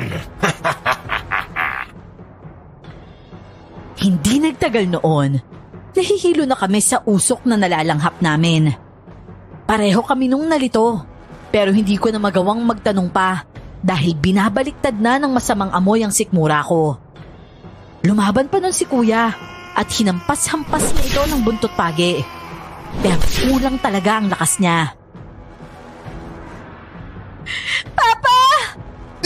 Iya! Hayop ka, aswang! Mali si Badong. Sa sobrang tapang talaga ng amoy, nang manuot ito sa ilong ko, parang kinakastigo ang utak ko sa sobrang sakit at nakakahilo.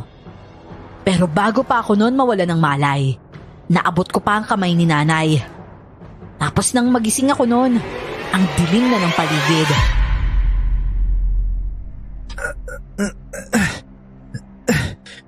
Nasaan ako? Nay? Kuya? Krisa, iya? Nasa kayo? Langya! Nasaan ako? Kuya? Vincent! Hindi ako makagalaw! Naku, nakagapos tayo. Hindi pwede ito. Iya, anak! Nandiyan ka ba? Ang dilim. Nay! Nasaan sila, Vincent? Krisa! Sumagot kayo! Hindi ko alam, kuya. Ang hirap makawala dito. Gumawa ka ng paraan. Hindi pwede na wala tayong gawin. Ang anak ko, si Nanay at Krisa, nasaan pa sila? Pakiramdam ko talaga noon, wala sa lugar na yon ang mga babae sa pamilya namin. Hirap na hirap pa ako noon makawala sa pagkagapos sa akin. Sobrang dilim pa tapos malamig. Nakarinig pa ako noon ng parang tagas ng tubig sa bukal. Nasaan ba tayo? Wala akong maaninig talaga.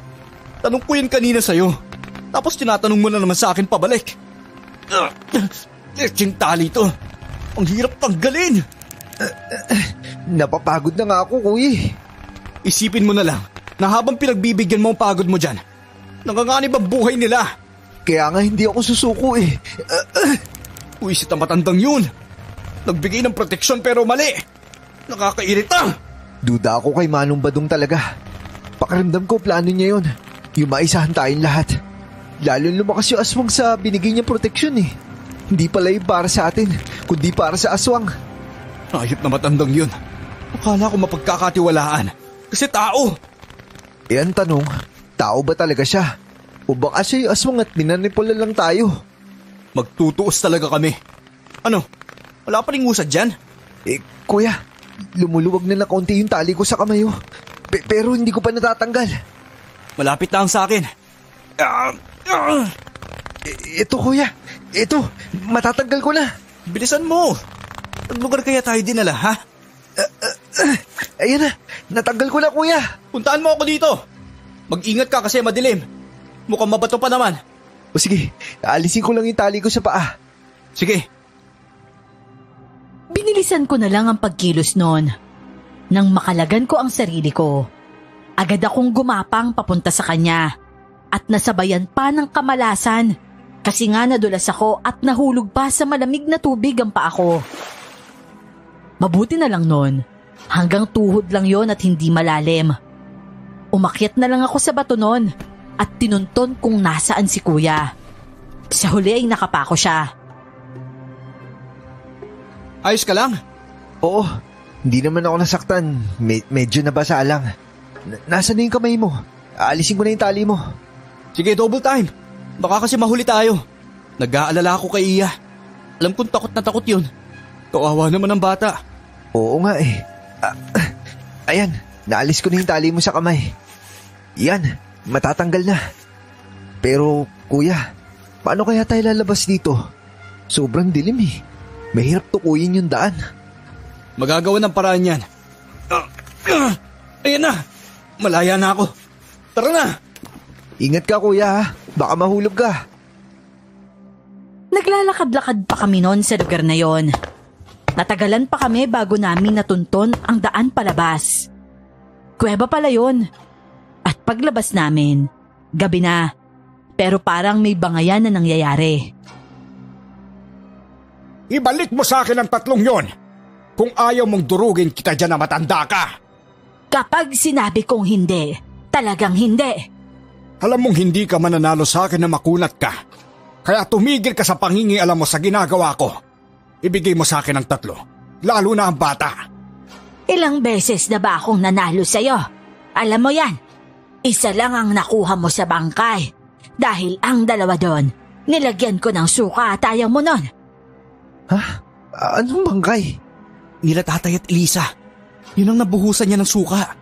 Pero nakuha ko si Romel. Mainam ang lasa niya dahil may halong formalin. At walang kaalam-alam ang pamilya niyang nakuha ko siya. Hindi nila alam na saging ang nilibing nila. Kaya sa pagkakataong yun, panalo ako. At sa pagkakataong to, hindi ka mananalo. Talagang ginagalit mo ako. Wala akong pakialam kung magalit ka. Hindi ako natatakot sa iyong aswang ka. Sinasagad mo talaga ako? Maghanda ka at pupunit-punitin kita. Kaya mo ba ang mga umatraka ko? Mga umatraka, bigyan nyo ng leksyon ang aswang na to! Nagulat kami noon. May mga maliliit na nilalang ang nakita naming lumusot-lusot sa damuhan. At tumakbo ang mga ito papunta sa aswang. Makikita kasi namin sila mula sa kinaroroonan namin. At ang aswang noon, talagang lumaban. Pinagtatabig nito ang mga nilalang na yon na nakalambitin sa katawan nito. Kahit na pinaghihinalaan ko na si Manong Badong, hindi ko pa rin talaga maiwasang magulat na masaksihan ng pagpapalit niya ng anyo. Tapos, ang matanda na akala naming perwisyo sa pamilya namin, lalo na sa patay namin, taga-protekta pala namin. Ibig sabihin pala nun, si Tio Romel, hindi siya ang nilibing namin, kundi ibang bagay na ginawang siya. Habang abala pa sila. Tara kuya, hanapin natin sila. Pero saan sila dinala ng matanda? Hindi ko alam. Basta, hanapin ko sila. Sana maayos ang kalagayan nila. Pero, hindi ba natin tutulungan si Lola? Baka mahirapan siya sa aswang. At mas alam niya kung nasaan sila nanay. Oo nga no. Kapag may nangyaring masama sa kanya, mahirap hanapin sila nanay. Siya lang ang may alam. Bumalik kami noon pero wala kaming sandata. Pero nakita namin ang matandang babae na umalis habang hinahayaan niya ang mga maliliit na nilalang na lapain ang aswang. Nakita siya ng aswang kaya hinawi nito ang mga nilalang na yon at sumunod sa matanda. Pero ang matanda, tumakbo pagtakbo nito. Bilang hindi na namin siya makita, syempre madilim. Umatras na lang kami ni Kuya at tumakbo sa ibang direksyon. Kainis, wala sa atin ang buntot pagi. Kaya nga hindi yun mahawakan na aswang, di ba? Paano kung nasa bahay lang yun? Tara, hanapin natin ang matanda. O sige, mas okay yun kuya. Yun nga ang ginawa namin. Hinanap namin ang matanda habang hinahanap din siya ng aswang.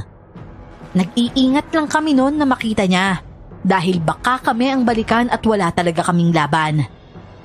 Pero sa kasamaang palad, bumaling sa amin ang atensyon ng aswang.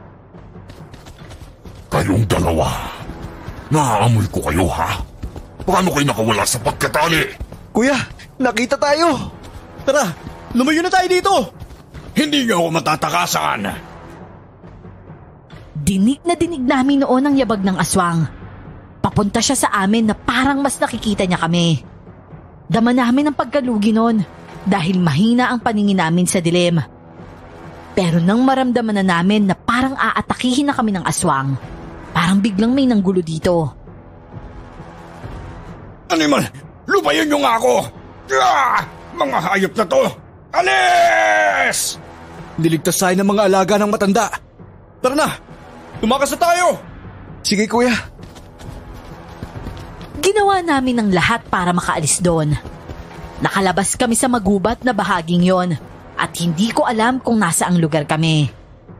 Pero nasa parte na kami noon na natatamaan na ng liwanag ng buwan, kaya mas maaaninag na namin ang daan. Kuya, nasa tayo? Bundok ba to? Mukhang malayo nga ang pinagdalhan sa atin. Saan na natin ngayon nahanapin ang matanda? Ang bilis nga din nun nawala eh. Sa tingin mo, anong klaseng tao siya?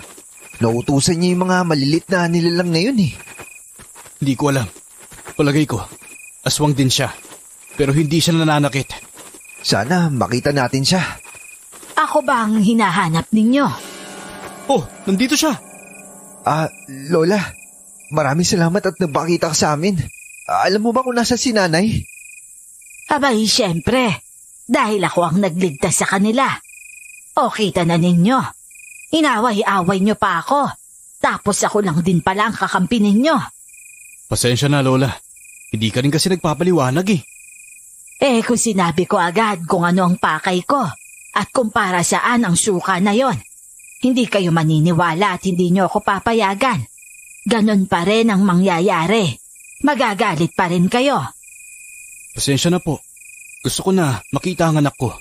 Sa susunod po, maniniwala na kami sa pamahiin. Gusto mo bang makita ang anak mo? Tsaka kapatid at nanay po namin. Ayos lang po ba sila? Hali kayo at sumunod kayo sa akin. Gumaan ang sikip sa dibdib ko noon. Dahil sa wakas, makikita na namin ang mga hinahanap namin. Pero syempre, bago kami makarating ay makakaengkwentro ulit namin ang aswang. Naabutan kasi kami nito at hinarap ito ng matanda. May hawak siyang buntot pagi noon, kaya nawala din sa isip ko ang duda ko kanina na aswang siya. Sa tingin mo, sapat na ang mga umatraka mo para mapatumba ko? Akala mo kung sino kang tumatalikod at umaasa sa mga talunan mong umatraka? Mahina ka lang, matanda.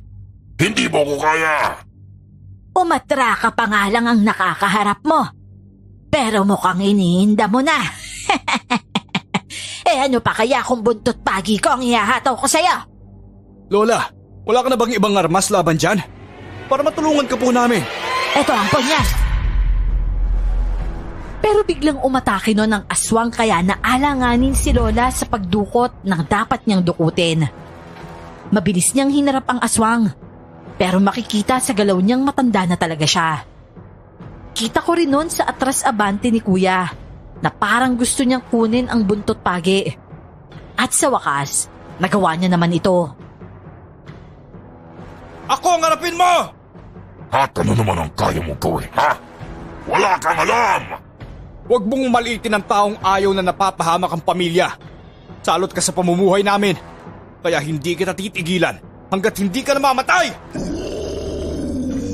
Tila nagalit ng malala ang aswang sa sinabi ni Kuya. Kaya agresibo itong umatake. Mas malaki ito sa kapatid ko. At nang hampasin niya si Kuya gamit ng kuko niya, laking pasalamat kung napatalon si Kuya paatras at nahampas ni Kuya ang kamay niya. Ako naman nun, naghanap ng bato. Pinilit ko lang makakita sa lupa para makakuha ng kayang bitbitin na bato. Si Kuya nun, ginawa ang lahat para malabanan ang aswang. Dehado talaga siya, ngunit nakarinig ako na parang tunog ng bala sa kawayan. Pagtingin ko sa matanda, parang may laruan pala siyang gawa sa kawayan at mahaba ang kawayan din na bala nito. Parang baril ang estilo nun. At nang bitawan niya, natamaan niya ang aswang sa dibdib at umusok ito.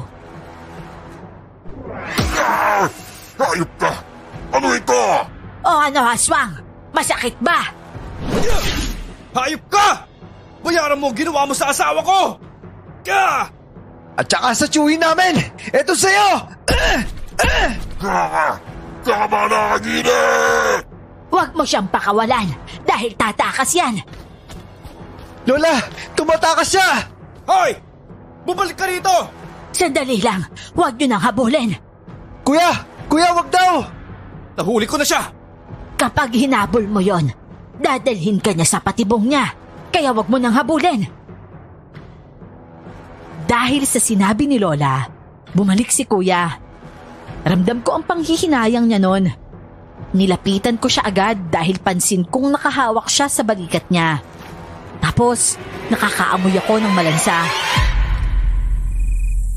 Kuya, ano nangyari? Nako, may sugat ka? Naabot niya ako. Pero wala to. Kaya ko to.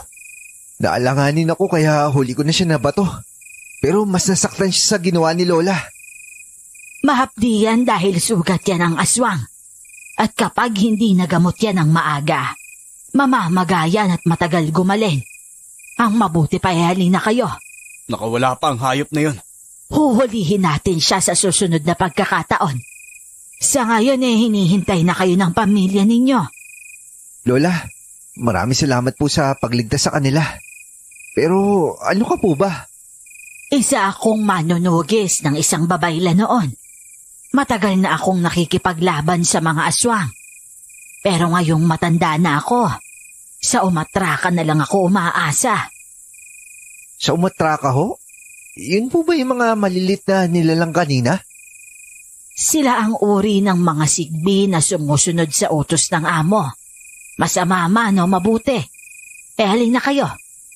Tara, gusto ko na makita ang anak ko.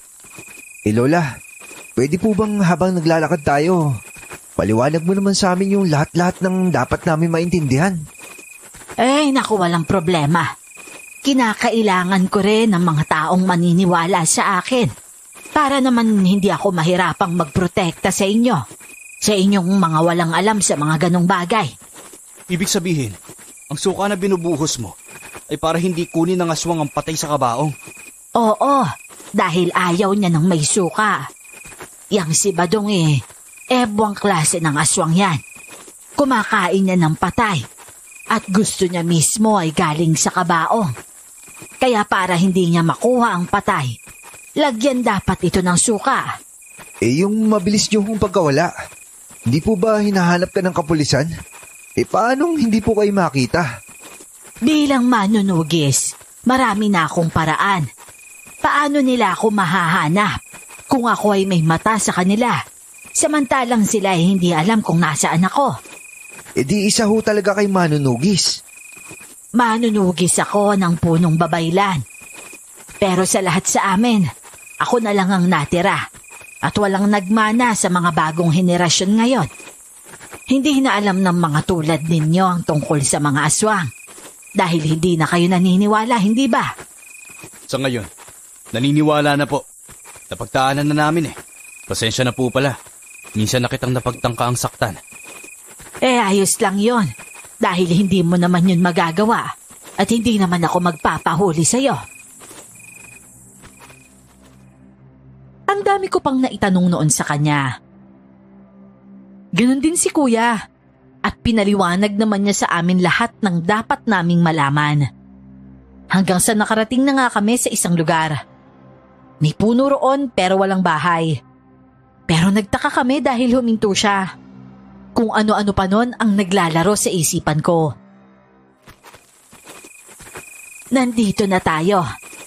Nandito? Nandito po sila nanay? Nasa loob po ng puno? Anong loob ng punong pinagsasasabi mo? Anong akala mo sa akin, engkanto na lumulusot sa puno? Ay, nako. Napakamot ako sa ulo sa kalutangan ko. Natawa si Kuya sa akin, lalo na nang kunin ng matanda ang makapal na damo na nasa lupa. At doon pala, may nakita kaming bukasan.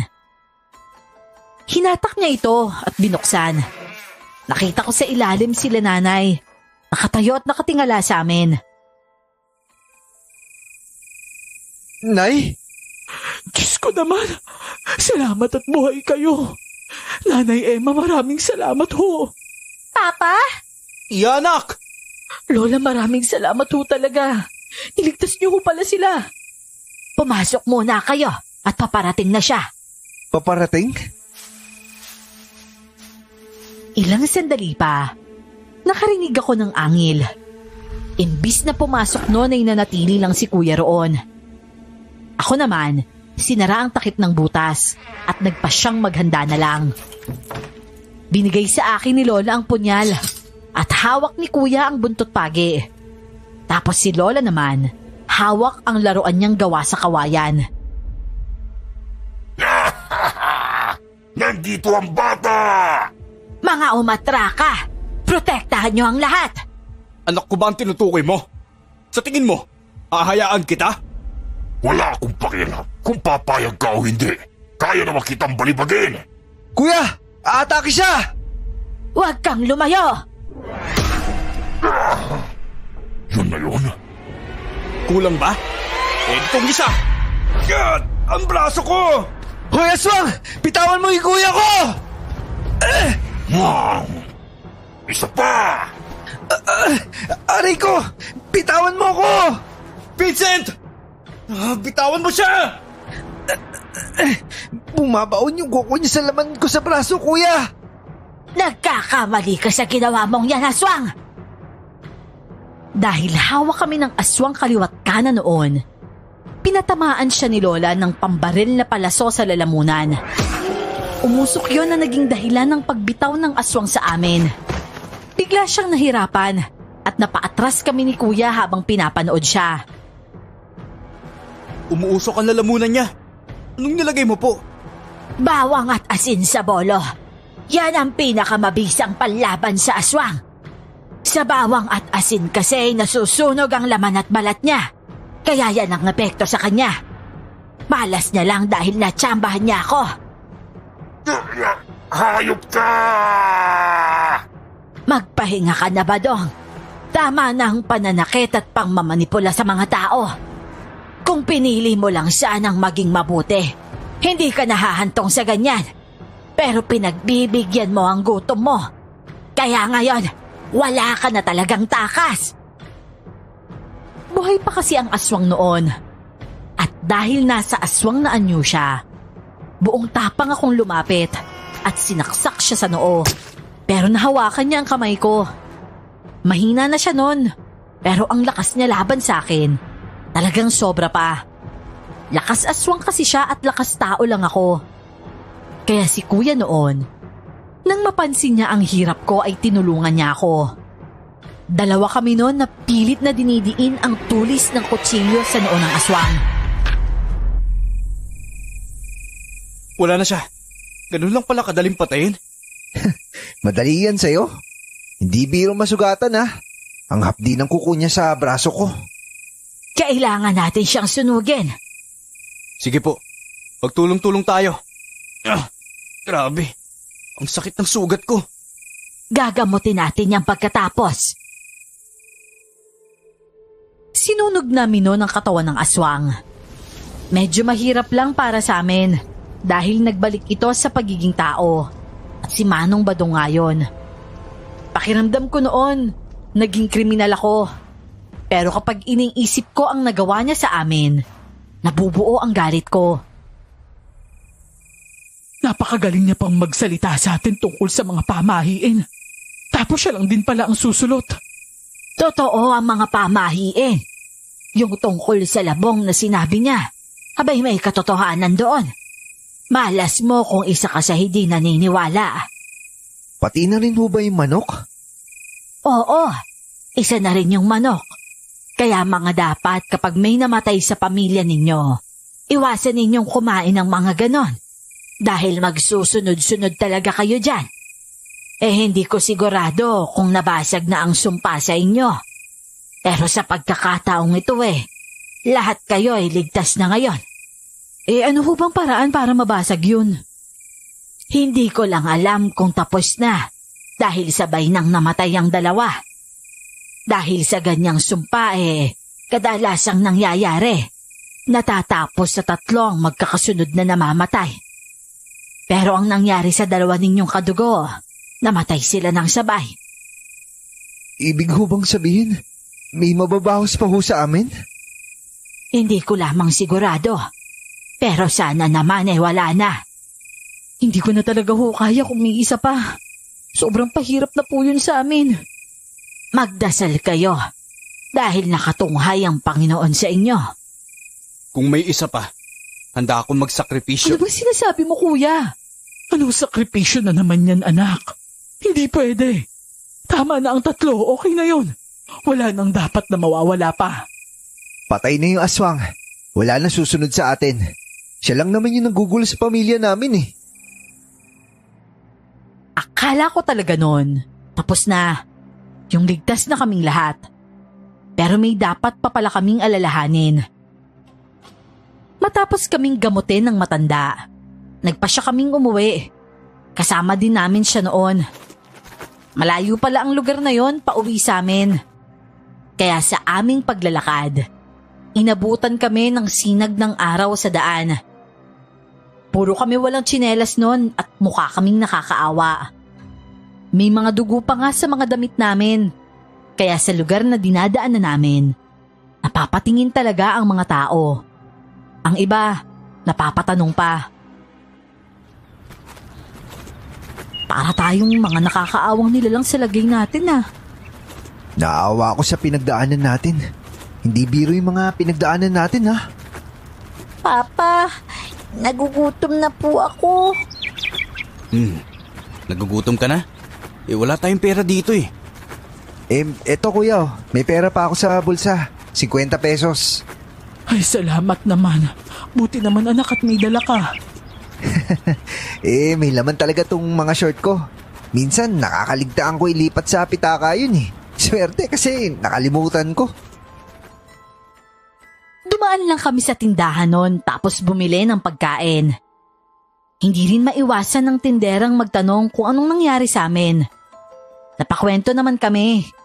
At buti na lang, hindi makitid ang pangunawa niya at naniniwala talaga siya sa aswang. Nagkwento nga rin siya na sa kanila raw may bumibili na mabahong nilalang.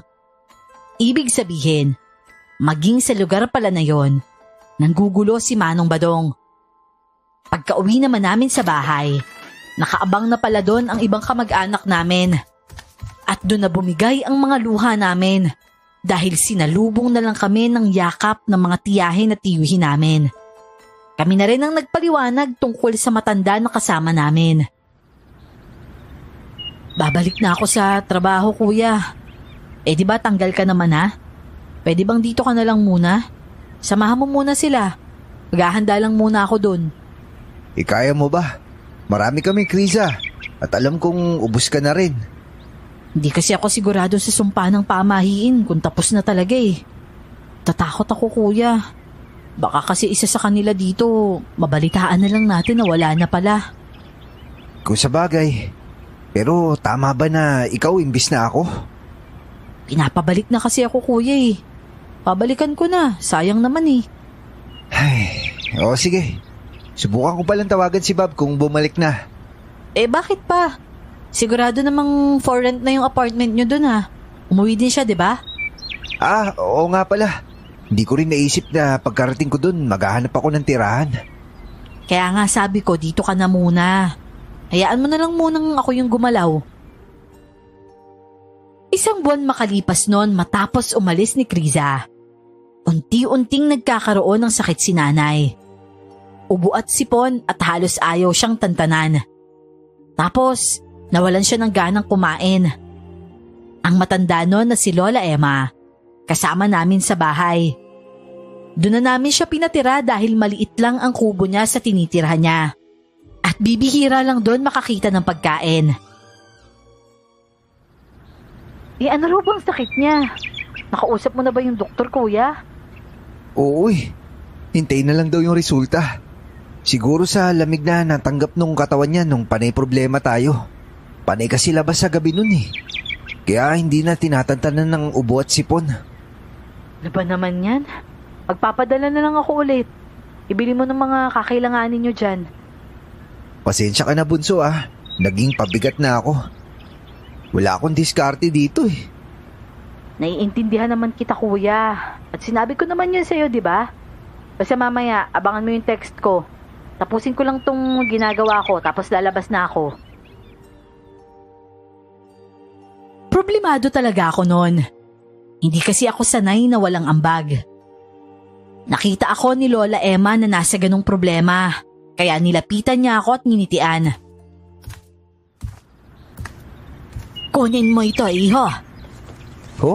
Ano po to, Lola? Yan ang pamana ng mga manunugis. Isang agimat na sinusuot bilang proteksyon. Tapos na ako dyan. Kaya siguro, ikaw naman at mukhang wala ka namang tutugisin. Pero kahit ganun isuot mo na lang. Magbibigay yan ng swerte sa'yo. Mapakalusugan man o pera. Pero bakit niyo po sa akin binibigay? Alam mo ba ang lolo mo? Hindi ko nga pala nasabi sa inyong lahat na ako ang panganay niyang kapatid sa ibang babae. Ho? Di lola ko po namin. Abay, oo naman na po. Lola niyo ako. Kaya ako kayo pinoprotektahan dahil galing kayo sa kapatid ko. Tapusin na natin ang sumpa na hindi ang nanay mo ang mamamatay. May paraan na po ba? Oo, may paraan ako. Kaya huwag kayong mag-alala. Ililigtas ko ang nanay ninyo. Naku, salamat po Lola. Payakap nga ho. Lola ka pala namin. Maraming salamat po talaga. Hindi na ako nagkaroon ng apo mula sa akin. Kaya masaya akong mayakap ka. Naramdaman ko na talagang may apo ako. Marami kasing kapatid si Lolo. Ang iba, hindi talaga namin kilala. Dahil ang tatay nila, 3 beses nag-asawa. Hindi ko alam na si Lola Emma pala ang panganay nila. Tinanggap ko ang binigay niya, pero hindi ko akalain. Napagsapit ng isang hapon, nadatnan ko siya sa kwartong mapayapang nakahiga at putlang-putla na. Nagulantang ako sa nangyari at agad na tinawag si Kuya. Kahit siya, nagtaka sa kung anong nangyari kay Lola. Pero opo, patay na nun si Lola Emma.